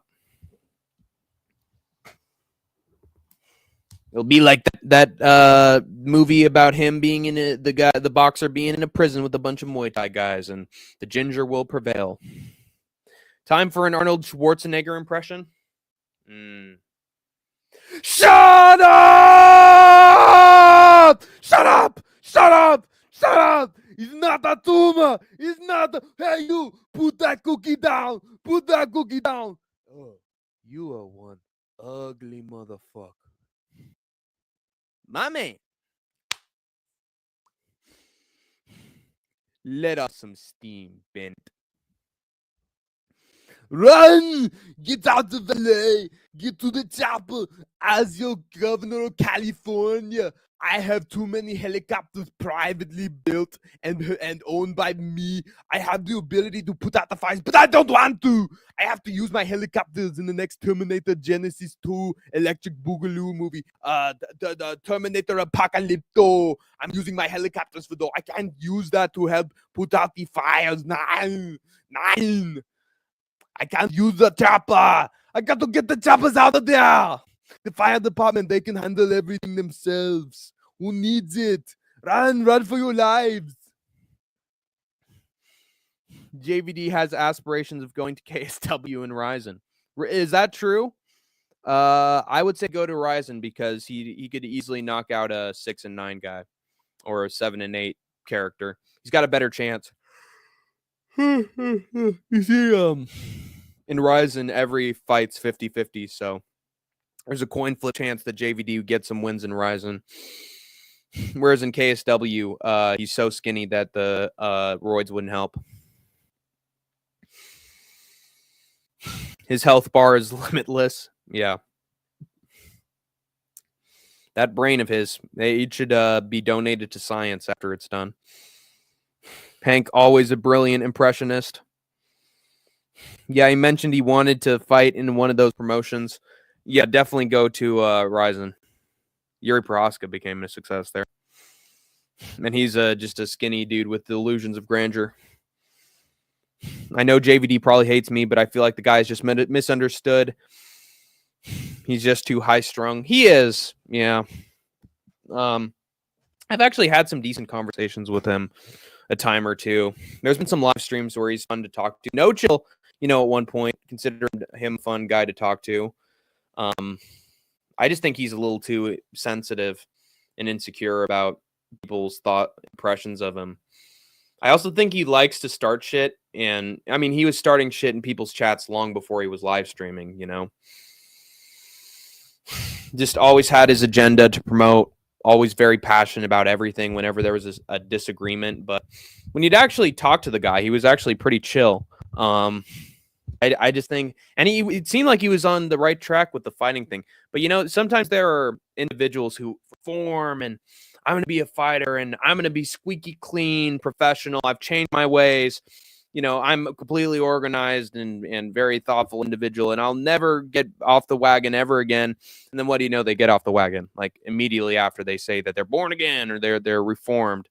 They just get right back into their old habits. I feel like JVD's habits are just getting into arguments with people and having some tense exchanges about nothing, you know?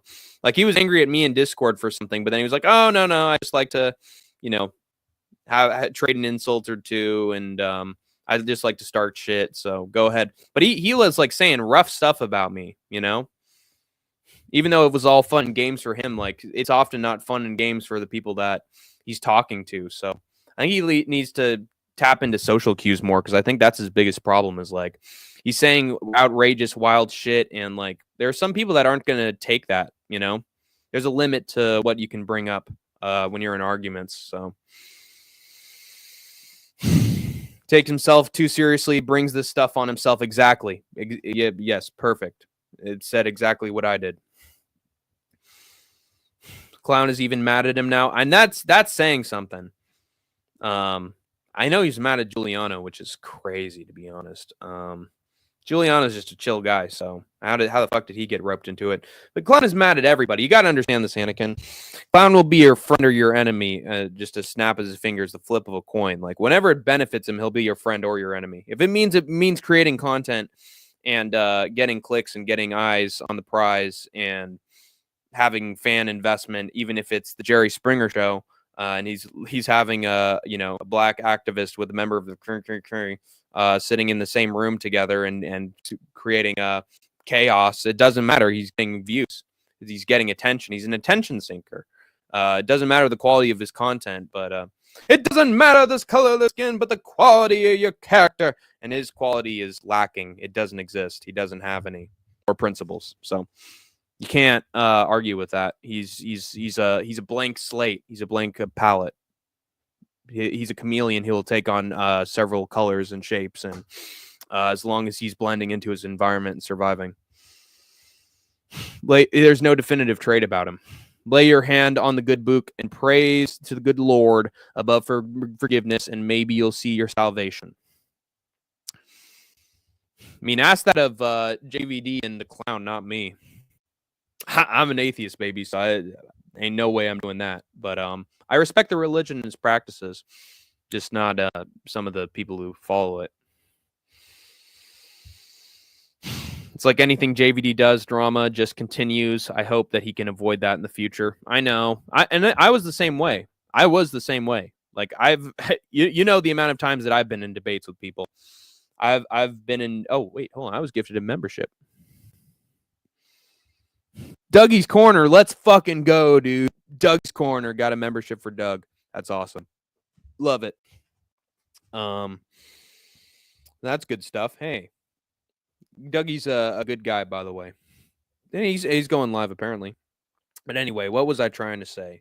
Oh yeah, there was a time where I was crashing out. I was having debate after debate after debate with people. I swear I've had like 4 or 5 debates online with people on YouTube.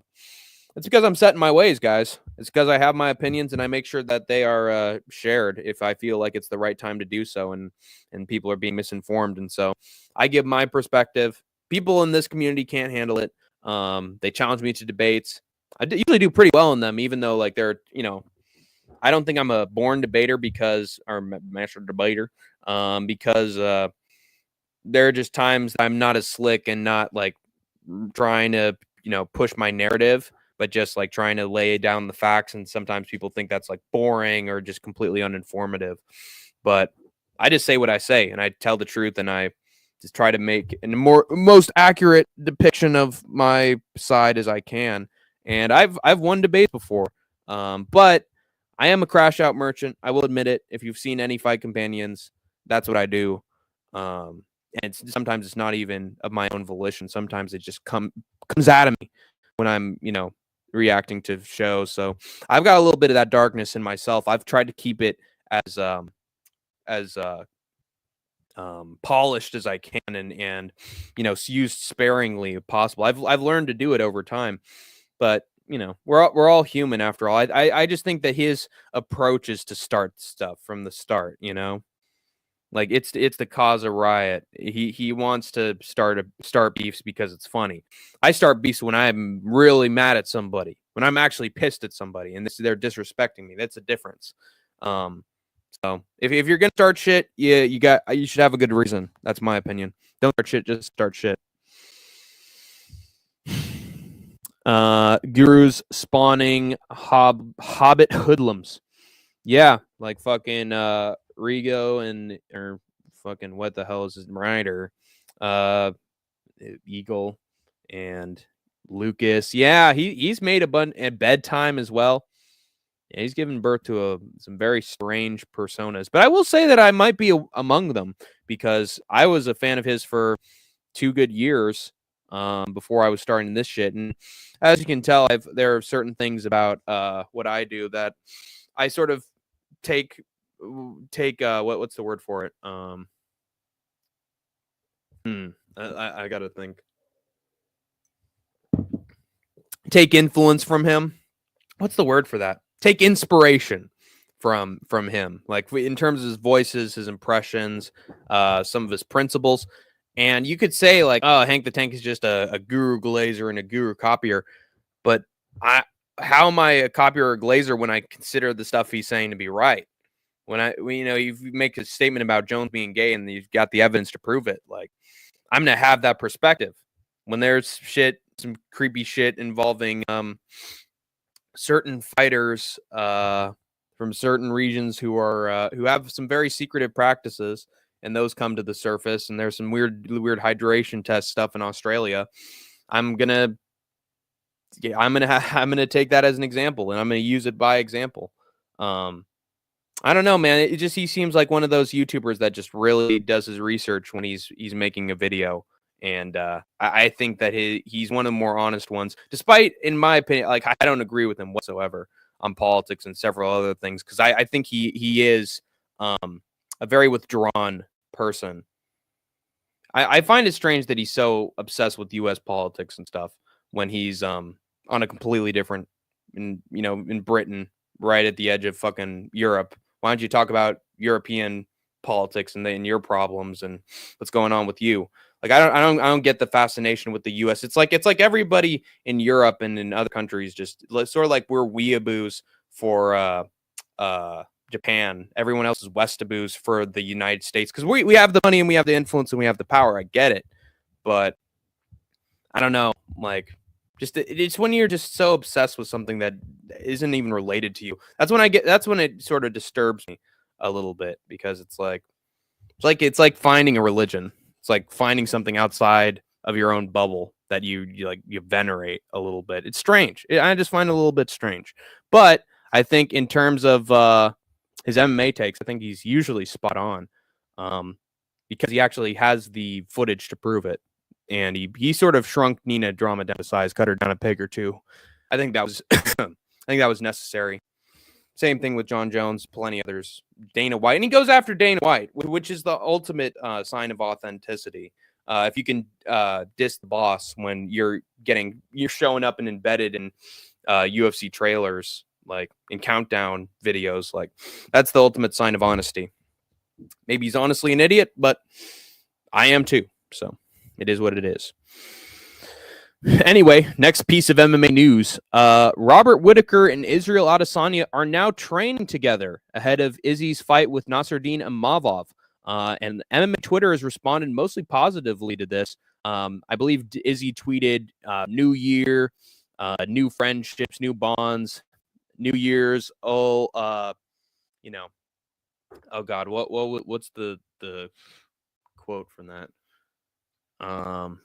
New Year's raises all ships or God damn it. New year, new me, and wipe the slate clean. New friendships, new partnerships. Old beats squashed or something like that. And he's training with Robert Whitaker, the man who he's fought twice now. And Twitter thinks that it was a great decision from him. But in my opinion, unless Izzy apologizes for calling Rob a fake New Zealander, I don't fully accept their reconciliation. I think Izzy has some apologies to make regarding some of the things he said about Robert when they were fighting for the belt.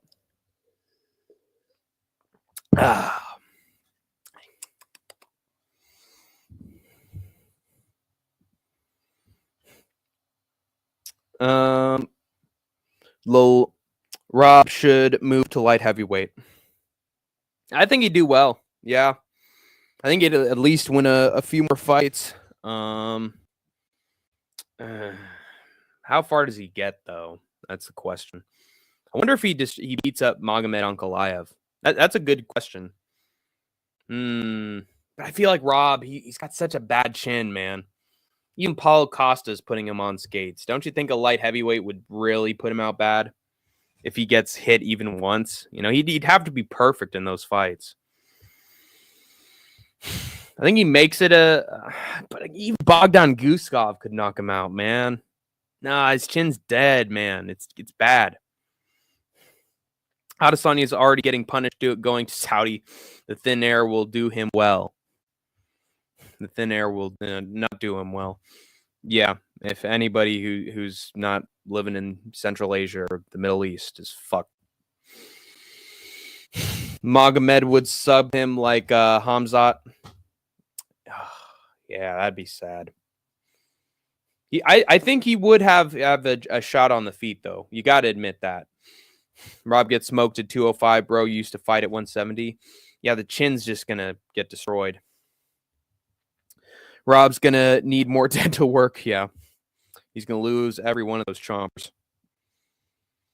Remember what Wonder Boy did to him? Wonder Boy. Yeah, just kicked him into the 22nd century, man. Just head kick, 1-2, put him out, just brutalized him. Terrible time in welterweight, but honestly, terrible time in any weight division. Like Roberts, he just turns into accordion legs, man. You know, it's tough. I'm gonna read through some comments. Oh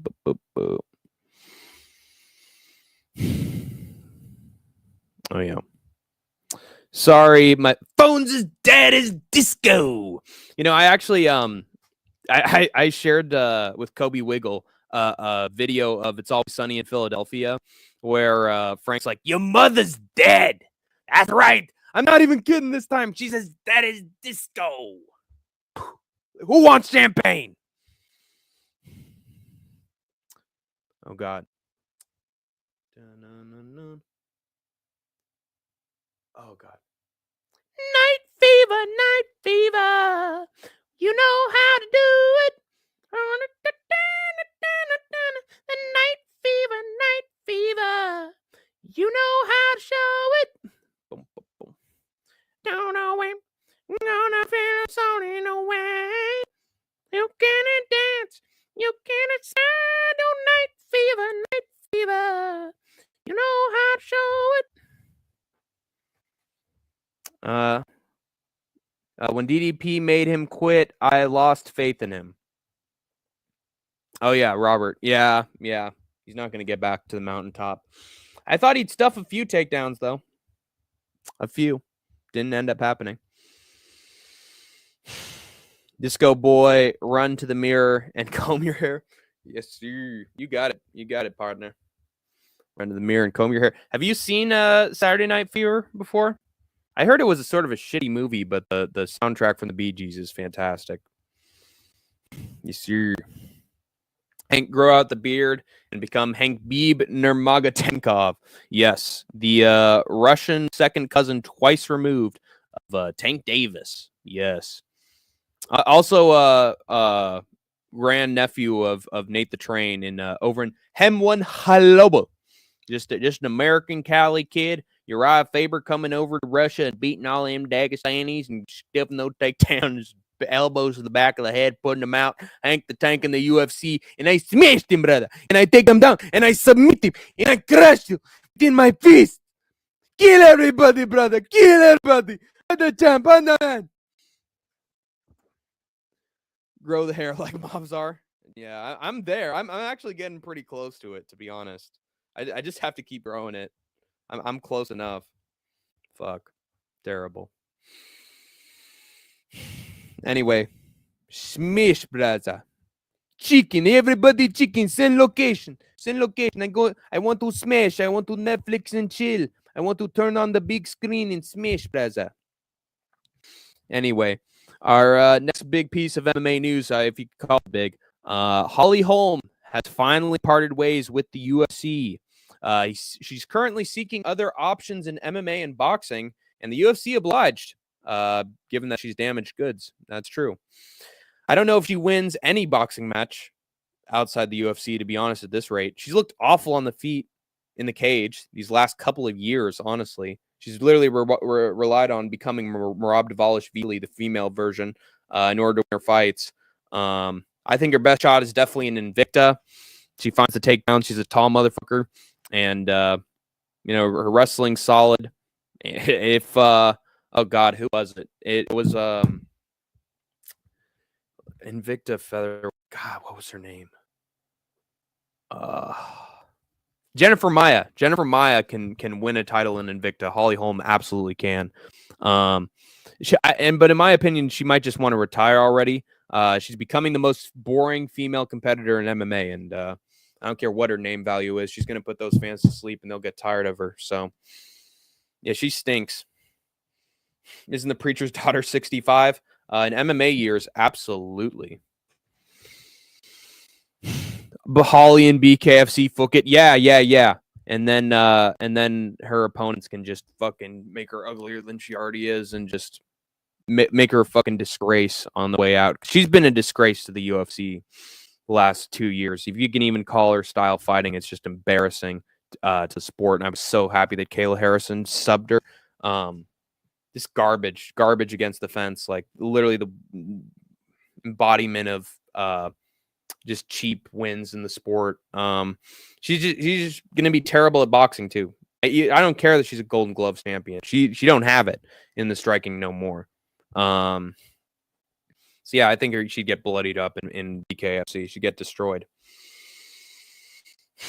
Hot take: UFC 300 is not even top 10 best events of all time. I mean, technically, if you count everything outside the UFC, but no, I really enjoyed it. I think UFC 300 had a lot of finishes. It had some crazy ass moments. The Alex Pereira KO to Jamal Hill was a highlight. Even the women's title fight was fantastic. Obviously Max versus Gaethje. Yuri Prohaska coming back though. Money Moicano getting a finish. Diego Lopez having that insane performance. I don't know. It had a lot of important stakes in the show, and I think most of them completely delivered. Aside from Arman versus Charles, like everything else, great. So, no, I think that was a spectacle. I really think it. I mean, it wasn't it could have been booked better, but for what it was, I thought it was phenomenal. I'm sorry, one of the best experiences I've had as a UFC fan. But I will say, hot take, UFC 295 might be better. UFC 295 might be a better event than UFC 300. It might just be. Anyway, Kattar versus Sterling is the worst fight I've ever watched live. That's true. That is a good point. But the highs are so high, man. There's just too many highlights on that card for Kattar versus Sterling to diminish it, in my opinion. Agreed. 295 is better. That's probably my favorite event I've ever watched live as a fan, and I'm being serious. UFC 299 was actually really great too. 291. Actually, no, UFC 290, man. UFC 290 is fucking amazing. Just top to bottom. Robbie Lawler's retirement. Volk on top of just Smish Braza. I mean, nonstop finishes. UFC 290 was crazy. And then DDP knocking out Robert Whitaker. God, we were so spoiled in 2023, and now the party's over, everybody. That old age of unpredictability in the sport is just, at least in the UFC, is dead, in my opinion. 300 is very polarizing. Some of the fights were really bad. Nickel versus Brundage, Sterling versus Cater. That was boring while it lasted. But the highs were some of the most iconic moments in UFC history, exactly. So, and that's what people are going to remember, So, big highlights. Like UFC 100, Diaz versus McGregor 1 and 2, both had great highlights. UFC 217, those 3 big title fights that each had a title change. Like, sometimes there's just cards that you associate with great moments, and that's what makes them great. But that was super card from top to bottom. I'm sorry. Anyway, let's get to my Hank, your rage at the UFC sphere was fantastic. Thank you. I'm proud of it. I was less enraged by I was raged at the sphere before it even started because ticket prices are unbelievable, way too high. Nothing but snobby, fucking rich neoliberal degenerates. They'll be looking at their phones the entire time. No appreciation for the sport. Just wealthy people and their children wanting to just have some fun. I did like the Sphere's effects, but I did roast it for having that stupid little metal grill as the background of the Sphere for like 5 fights, and then they finally got into some actual graphics. But it looked like a garage, the start of it, and then the Ring Card Girls were nice, but honestly, I love the Sphere's movies, but the main event and the co-main event are just like, why were those booked for that show? I get that Grasso's the champion, but God almighty, Sean versus Marab killed me, and then that fight killed me, and it just destroyed the whole thing. And by the way, it's so stupid to have a UFC sphere, celebrating Mexican culture and having Mexican fighters, but it's not in Mexico. It's in fucking Las Vegas. But hey, the culture's there, and yeah, some U.S. Latinos who all voted for Trump and wanted to get illegals out of the country. They're celebrating their culture, everybody. They're celebrating the Mexican culture. Yeah, bullshit.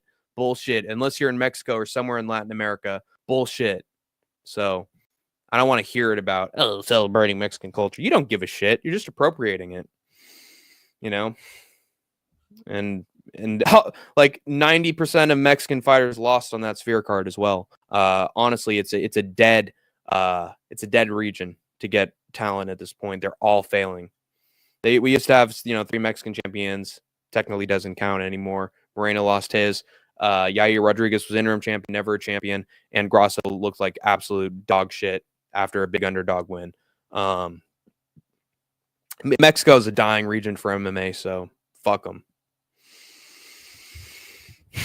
Part I hated about the sphere was the presentation. It looked so dumb. Yeah, at first, but you got to admit that there were some of those vignettes that looked pretty damn cool. But I was going to roast it like, you spent millions and millions and millions and millions and millions of dollars on this. It's going to be one show that everybody's going to forget in a couple months. Why is half the venue a giant screen board? So people in the back can see the visuals, I guess, but it looked tiny from far away, honestly. A lot of the visuals look tiny if you're in sitting in the back, so I don't know. What a day for Mexican independence. Yeah, to have a show dependent on Las Vegas. Also, that Riyadh season everywhere you look. Yeah. Any celebration of a region outside Saudi Arabia is actually a celebration of Saudis. They all tie back to the Middle East. $3,000 a ticket. Dana is a total scum. He's total scum. Yeah, he just cares about his legacy and about making as much money as possible on the way out. These rich people are only concerned about their own legacies and their own fame and their fortune and their accomplishments before they die, and so they don't care about anybody but their own accomplishments before they go, which is a scary individual to deal with, because when someone's concerned with their own benefits alone, it just results in horrific decisions that fuck over everybody else. So you can't. You got to put some limits on selfish, rich, entitled people, or else they're just going to take like Mr. Krabs, money, money, money, money, money, and they're just going to try to take the entire world for themselves. That's why we have a trillionaire class now. They just want to keep on growing. It's like a black hole. You have to fucking put your giant finger in the black hole, stop it from sucking you dry. Oi, hey, Cheddarhead, good to see you. 2 non-Mexican guys main eventing in Nevada and brought to you by Turkey Money Chic. Yeah. UFC can just slap a label on anything and it's authentic, apparently. It's supply and demand, to be fair. Yeah. The supply is the money and the demand is the people who already have it. Facts, Hank. Absolutely. There you go. Anyway, let's get into my last big piece of MMA news before I head out. Oh, maybe I should actually, no, I'll save that for the very end to give a recap of everything. But we have some breaking news, some interesting reveals, Splitty City Slickers. Alex Pereira apparently has some good news to announce this week. Following Ariel's tweet saying that Magomed Ankalaev is the UFC's next big planned fight for Pereira, Alex Ankalaev, Alex Pereira basically posted on his Instagram, I got good news for you guys soon. See you in a little bit. It's going to be fun. I can't wait. And Ankalaev responded saying that, oh, yeah, Alex, you have to do what the UFC tells you to do. And I'm going to see you soon, boy. See you soon, boy. Very humble guy, this Magomed Ankalaev is. Not a desperate little hater whatsoever. And by the way, this once again affirms my belief that Pereira was sad that the next opponent wouldn't be Ankalaev with those crying emojis and not happy. He's certainly not scared because if his good news is fighting Ankalaev, he's clearly not fazed by the prospect of that fight or his opponent, especially after that fucking fight with Rakic. And he showed up on short notice, on like 2 weeks' notice for title fights, so he ain't scared of nobody. It's just a crazy narrative that Alex is ducking when he's the guy, Mr. Reliable for getting into fights he wasn't prepared for. Anyway, Ankalaev is a sore winner if he knows that he's already booked. Why did people want this matchup again? Is my question. When the cash was unloaded from the Saudis, Dana knew the blood on his hands was even thicker. Yeah. Especially after all their crap in Yemen. And how they treat their own people and their own citizens. And if they follow the model of some of their neighbors out east and northeast, it's going to be a scary-ass regime, I can tell you that much. But it's just attacking smaller fish, attacking their neighbors, bombing them, It's horrific. And seems like most American companies and sports don't give a shit as long as that oil money keeps on pumping and pumping right into their bloodstreams, the IV right into their bloated corpses, because their souls have been bought by other characters who are trying to remodel their image after they did all that war and did all that bombing and then kill the reporters and just tyrants. He has no reason to be scared. No. I mean, is he going to be scared of Magomed on the feet? Oh, no. He's got one front kick. Scary. Oh, he's got hands. Wow. I can't believe it. Not as good at hands as Khalil Roundtree. I can tell you that much. And, oh, no, he's going to wrestle. But Magomed Ankalaev wrestles at the end of his fights. I mean, he did for Johnny Walker. I get it. But is he really a finisher on the ground? Like, not really. Alex could survive a round and then chin him, Dropping knowledge. Yep, because the knowledge needs to be shared. It explains a lot. Like, you can't just go around blindly in the dark, accepting other people's narratives of the events that are unfolding. And in that strain of knowledge, you don't have to accept anything that Hank the Tank tells you. I could be misinformed. I could be biased. I could have my own perspective that's been warped by other people and other reports. But just from what I'm seeing, fellas, in the Middle East, it just seems like they're trying to clean up their image because they have been a war-torn region for a while. And there are certain countries that are in power who want to keep their power and lower any surrounding territories around them. And we support those aggressors as long as they have money. They know that the oil is going to dry up, so now they need to invest in other expenditures and other industries, and that's now sports.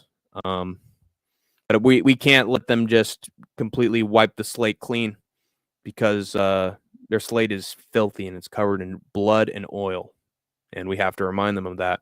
They're great for boxing. They're great for boxing, no doubt about it. They saved boxing. I will give Turki Al-Sheikh all the credit in the world for making boxing great, but at the same time, you can't escape your past. You can't. Hank, you strike me as a very genuine soul. There's no other way to be. There's no other way to be.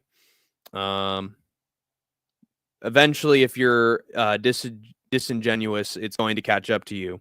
And eventually, your genuine self will come out, and it won't be a very positive one. Whereas if you are genuine and come from a place of positivity or attempted positivity, even if it's misinformed, you won't be you won't hate yourself. You can get out of the bed in the morning. How to put it? You can be happy with yourself, and even if you're sad, you can be 100% you, regardless if it's positive or negative. You can live every day as you. Whereas when you're multiple selves and your fake self and your real self, like one's going to take hold of the other. The two can't balance themselves out. Eventually, one's going to overlap with the other. Does Arman have Staph? It's unknown officially whether he has Staph completely or not. He has it in the middle of his chest. It's a big red spot. It looks like a boil or an abscess. It does look like it, but, and I will be honest with you, he was on an episode of Embedded recently where he came out of like a chamber for like just helping out his muscles and being a massage device, or just freezing temperatures that rejuvenate his body, and he didn't have that red mark. So we saw the red mark on his Instagram stories. Looked pretty big. And then afterwards, it looks like it's gone. But then again, he went out of the chamber for like 5 seconds, so it's hard to tell with the lighting a little bit. Maybe it's the staph sort of reducing in size a little bit. Maybe it's still there, but I don't know. Take it with a pinch of salt. Could have just been a scab. Could have just been a mark or red sore spot. I don't know. Who was that one journalist that got murked in Saudi? Hold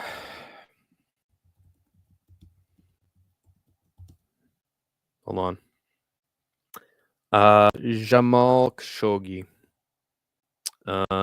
dissident journalist, agents of the Saudi government, ambushed and strangled.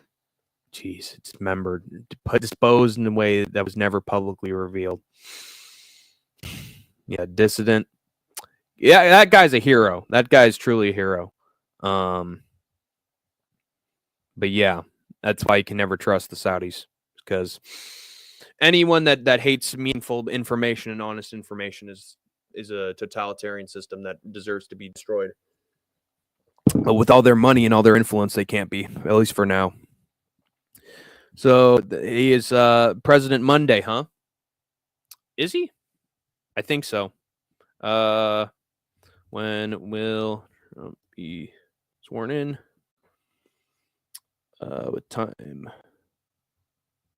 God, Google is so crap. Yeah, January 20. Yeah, so that's coming up. What did you guys think of apparently representatives of the Biden administration and Trump's team were both in Israel trying to make negotiations for a ceasefire, and they got it. I think part of it was they were just waiting for Biden to go before they announced the ceasefire, just so that Trump could take all the credit. That's my opinion. Or it could be that Trump sort of had a deal with Israel that they would keep on doing their thing and keep on being violent until he won the election, and then in which case they would settle down, and then Trump would take the credit, much like Reagan did with Carter. That is my opinion. But we will see if that's true or not. Maybe it's sort of like Carter and Reagan situation where Carter actually did it, but then happened so close to the other guy that he takes the credit. Who knows? What dangerous webs we weave when we aim to deceive. That reminds me of the Jiminy Glick quote. Ooh, what tangled webs we weave when at first we practice to deceive. It's a great Robbie Burns, a great poet. I will send you a series of tapes and emails about people that you should know. I think the saying goes, yes, is the exact saying. It's what tangled web we weave when we practice to deceive. Arman has confirmed genital warts, no doubt, with how he's been acting backstage. He's good. There's something wrong with his genitals. I live multiple lives. It's true. In one life, I'm a Chinese martial arts teacher and buffet owner who may or may not know Mandarin black magic. Yes, and he has his great wall to stop those nasty Mongolians. Could be a hickey from his boyfriend. Yeah. God, who would his boyfriend be? Charles Oliveira.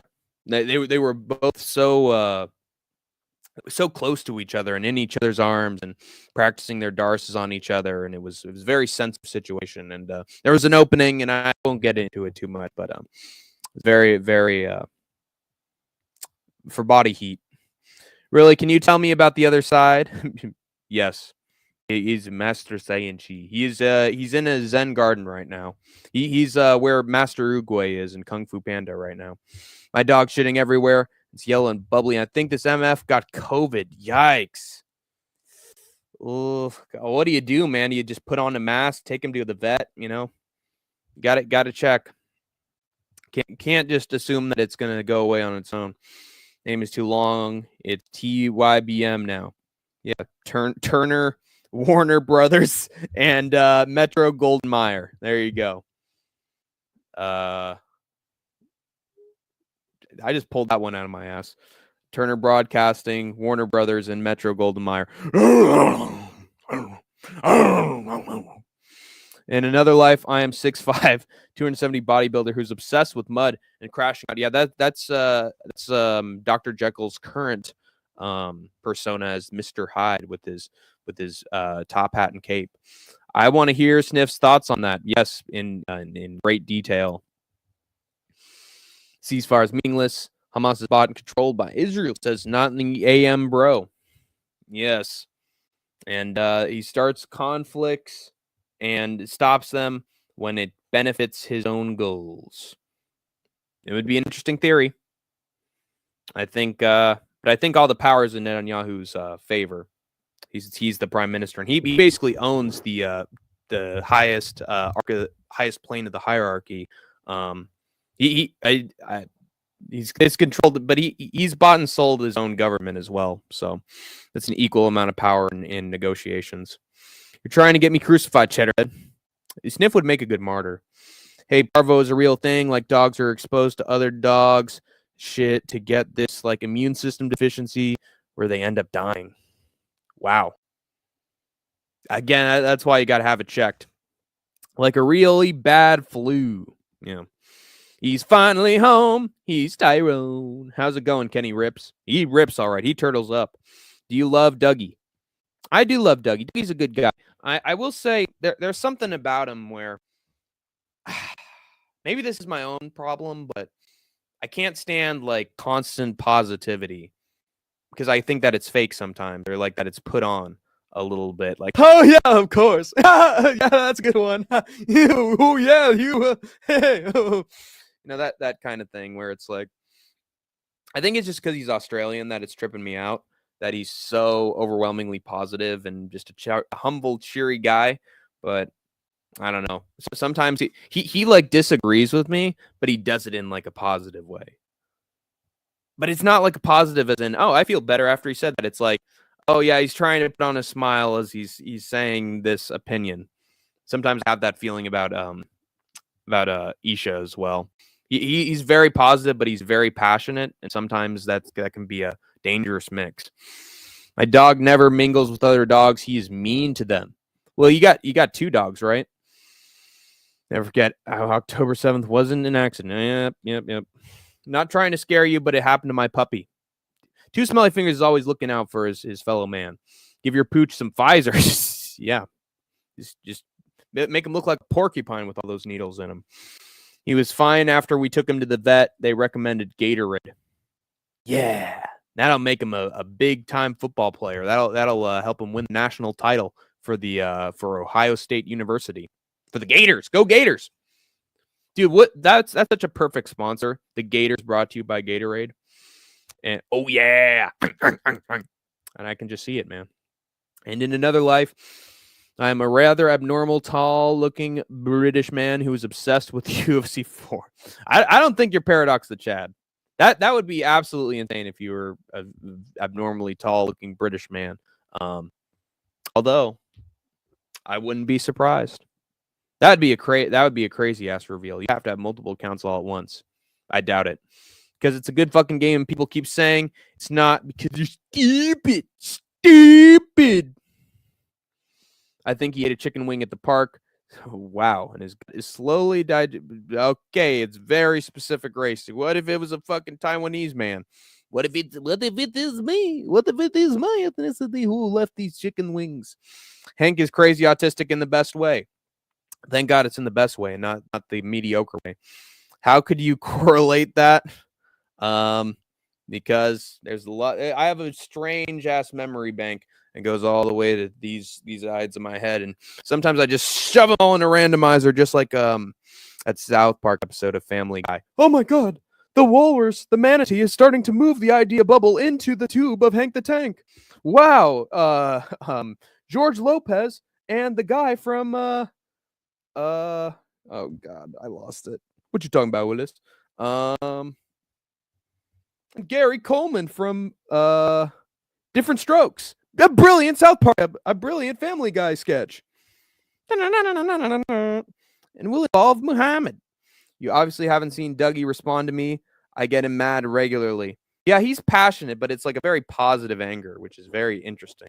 I don't know. It turns me off a little bit. I'd rather be angry, you know? Arman confirmed 100% he's fighting regardless of pus coming from his toenails. Wow. That guy's got all sorts of fucking physical problems. He's never going to get a lady, even with that physique. Passive-aggressive people suck. Yeah, because I think their hidden intentions are even scarier. To be honest, they're even more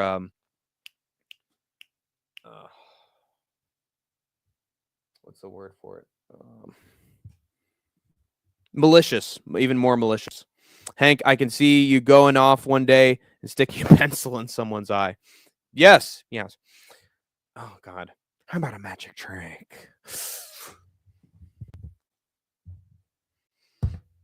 I'm going to make this pencil disappear. Ta-da! It's gone.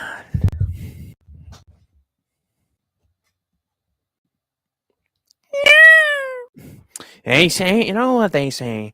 They say, whatever doesn't kill you simply makes you stranger. No, stop, son of a bitch. Fur potato, then you stop. Shh, Brebber. Hank is the alter ego of Jim Carrey and me, myself, and Irene.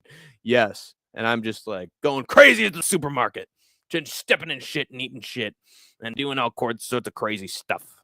That's right. Sniff number 2. Oh, God. Agent Dr. Austin. Hey, Booker T.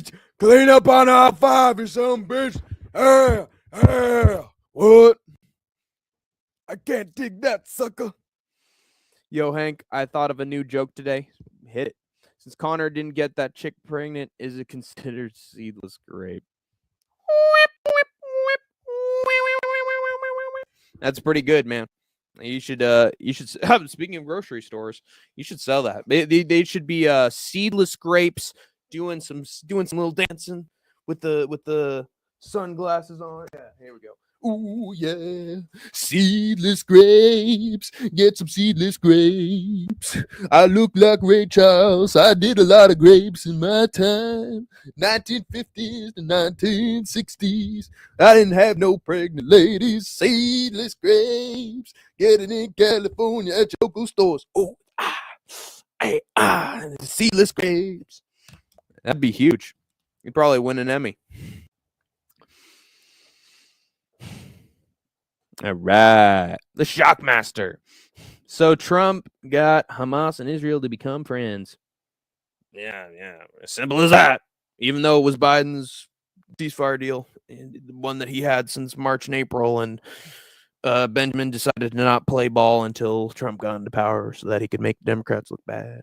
And immediately have a ceasefire afterwards to make it look like Trump did it all, when it was just the same deal with Ronald Reagan and the Iran hostage crisis when Jimmy Carter was president. Same old shit. Dropping a little bit of knowledge on you. Hello, Hank the Tank. But it is a good thing. It is absolutely an accomplishment. But I'm actually shocked that it happened while Biden was technically still in office, because I know Biden jumped on that like a cheap suit as it happened. So an F up by Trump, because Biden came out to the podium and he was talking on the mic and say, "Yes, we did it. I'm so proud today to have done this." And now he's going to take the credit. And of course, Trump's going to come in and say, "Oh, it was me. It was me behind the scenes, folks. I'm the great peace man. I'm the great negotiator. And by the way, we should blow up Iran's nuclear factories and we should declare World War III on them. Can you believe that? And I hate Greenland and I hate Canada. Can you believe that?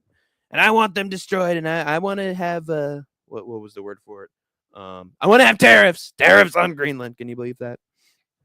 Yeah, very, very peaceful president.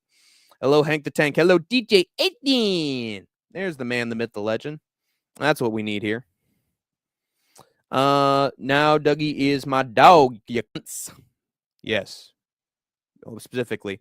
So less people dying, right? Yeah, but it's gonna happen over time.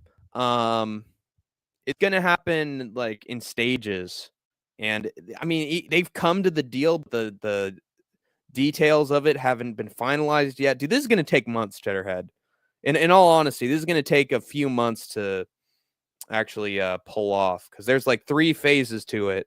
Part of it is just the war completely stopping, troops getting completely out of Gaza, and then bringing in medicine supplies to the children and all the people there, and then having to rebuild Gaza, and that's going to take years. And I hope that part of the deal is absolutely seen to, because you don't want to end up with Gaza looking like fucking Syria is right now, like just a wasteland with zero public infrastructure, or Afghanistan now. There has to be a rebuilding model to it, and then you gotta have your 2-state solution. And apparently it might happen, but I hope that Trump sticks to it. I don't know if he will. We'll see. Fake deal. Don't believe. Yeah. I mean, I don't know. It's interesting. It is interesting. We'll see. I'll remain optimistic for now. For now. Does Dana get a cut promoting OnlyFans too? Yes, absolutely. He's already taken his cut. He's already eaten his money sandwich with extra greens. The worst passive-aggressive type is the one that is passive-aggressive because they want to express their opinion, but are too scared to just tell you how it is. Right. So it's a go-around. It's not honest. It's just sort of manipulative in a way. It's like to come off as a certain way rather than just be straightforward.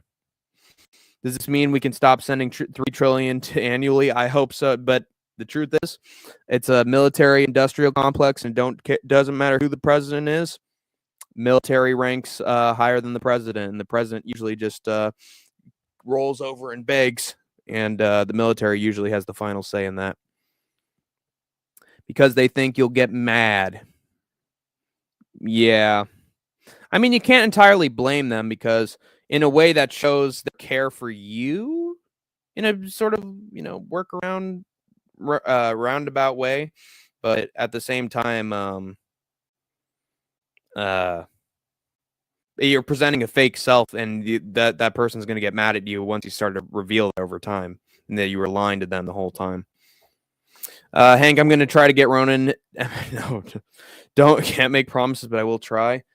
He hates my guts, dude. He probably hates my guts because I've been doing nothing but just trolling him and roasting him. I will give him credit for going after Ryder when Musical MMA told him to. So get credit to him there, but I don't know. He's an interesting case. So hey, if he shouts me out, big thanks to Ronan. I don't know. I mean, he seems to deviate between politics and MMA. I do too, to be fair.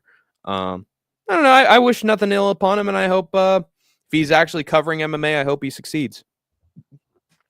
When Israel going to pay back their welfare and interests? Never. Because Benjamin has the presidency wrapped around his little finger. Just tell Roman Hank is Jewish. Yeah, there we go.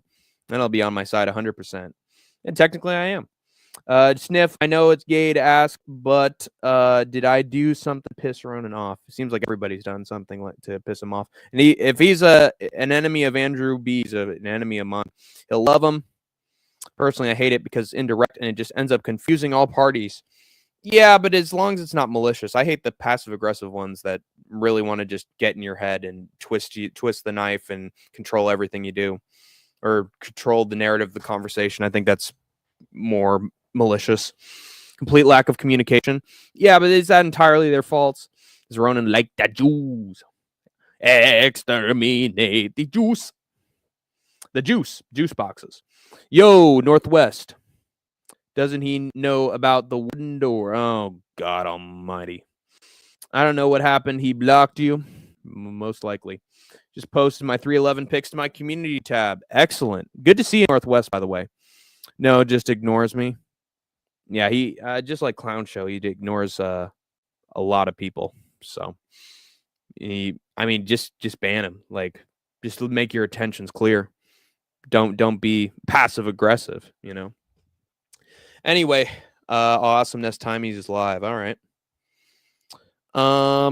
Thought maybe I did something and I forgot. I do drink a lot. No excuses. Just saying. Yeah, but the alcohol fuels you. It fuels your mind. Just it doesn't fuel your body. It erodes the body over time. So eventually, you got to just limit it to having some wine or beer on occasion. Good to see you, buddy. Thanks, Northwest. I believe the same thing. I want to say the same thing to you. It's good to see you as well. And you've had a lot of live streams since I was live. You had an anniversary with your girlfriend? If so, happy anniversary. I hope it was a wonderful occasion. I hope you celebrated with something. I know it's tough with your current situation, but I hope you were able to celebrate it in some way. I deleted verdict. Don't blame you. Smelly salute. Northwest. I ate all my leftover shrooms. Now Sniff doesn't have any more ideas in his head. Damn it. My guy. I want to see Hank go at Clown Show. I did at one point. I did. If you check the tapes, if you check the first ever or second ever stream of Clown Unwound, if he's even keeping those archived or around, I went on the show and I criticized him to his face. I just feel tired. Yeah. I want to take a nap, honestly. Got to replace it with the cocaine, brada. Yeah, that's healthy. Yes, 15 years. That's fucking awesome. Casuals, man. Dude, Anakin, you would know. I mean, you've hung around and... Wait, who was it? No, Sven Svensson would know. Hank and Clown Show would be comedy. I was there. I think people forget, man. Stiff and I always get tired first, lethargic. Then the shrooms kick in. Whoa, whoa, whoa, whoa. You need to return. Clown Show and Hank would be something. He deleted it. Yeah, because he had a predator on. Wish I had some shrooms. Yeah, some mushrooms that you could put on your pasta. Delicious. Sliced, carved up, cooked, shredded. Good mushrooms, man. It makes you grow. Your mushrooms make you grow into a bigger individual so you can stomp on other mushrooms. You tell Hank how you're Christian just for the Dariush Marcano fight. That's funny.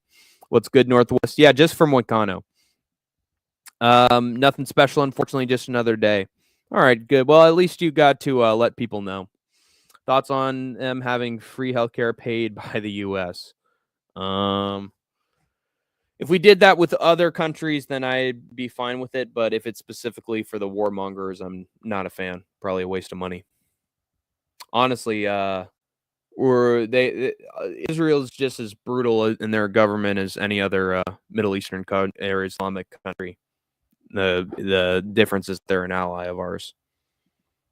Fuck them, in my opinion. Sniff, who knows? Maybe it sticks forever. Peace die with you. Sneeve 100. I might have to head out, guys. It's been 2 hours and 30 minutes, and I think I might just have to skedaddle. Let me just go through these comments. Oh yeah. I didn't go through the complete rundown of everything. So Bellator's dead, and the Bellator champions will be fighting for regular PFL titles in the future. Arman Sarukian might have Staph. He might not. Take it with a pinch of salt, but he did have a red mark in his chest on Instagram at some point. Khabib was escorted off of a plane because the flight attendant was not a fan of his English, even though he was speaking it well. But it could have been him not being communicative with the flight attendant at first that caused her to force him to move or get off the plane. But it's a lot of stupidity going on with it. Somehow Islam got away scot-free. Umar and Islam have been accused of lying by Merab Dvalishvili and Nate Diaz. Apparently, Umar might have faked having his arm fractured, according to Merab. And for Nate Diaz, Islam never talked to him on an elevator, and they never hashed things out or were never respectful with each other. Doesn't seem like Nate Diaz's forte. Then Eric Nixick is making excuses for Chris Curtis losing to Roman Kopylov and blaming Mark Smith and saying that he shouldn't have paused it an excessive amount of times. And we told him specifically to watch out for stalling and whatever, man. He still lost. And it was different incidents that resulted in pauses, so no point taken. I get it. Robert Whitaker and Israel Adesanya are training together, but Izzy needs to apologize for calling him a fake New Zealander. Holly Holm is finally gone from the UFC. Let's fucking go, guys. And she's going to be in box, apparently, or some form of MMA. She should be an Invicta. She'd be a champion because all those women suck. And then finally, Alex Pereira is going to announce some good news next week. He will most likely be fighting Magomed Ankalaev. So there you go. Bum, bum, bum, bum. Bum, bum, bum, bum, bum, bum. Fixing to do some mudding. Ally USS Liberty. Good night, Hank. Thoughts on dolphin off coast of India going extinct because jets are great. Oh my god. What? Are you serious? I don't know. I don't know. I'll ask a friend of mine about that. And then I'm going to crash the F out. Lovely. And go mudding. Catch you later. Definitely those mushrooms. Not those gross illegal ones. Yeah. The ones for your salad. Yes, that's a real thing. Jesus Christ. Like fucking geese on a duck. My preacher's daughter can enjoy backyard barn fighting. Yeah, just like good old Ronda Rousey. But, yeah, I think it's about time, guys. What the hell? Yo, the sign is real simple, B. It says wrap it up. Wrap that shit up, B. I don't think that's a good idea. Man, you want some too? You better wrap it up. You better wrap that gavel up, B. And that is it for Hank's Think Tank. Thank you all for being residents temporarily, thank God, of Splitty City. And until we meet again, you have escaped the concrete jungle for now. Joker! Where are they? Where's Rachel? Where's my love interest for this film? Oh! Ah! You have nothing to threaten me with. I got this pen, see? It's an electric pen. Oh, why don't you give it a try? Ow! Everything burns. Everything burns. It's not about the money. It's about the message. Oh, Jesus.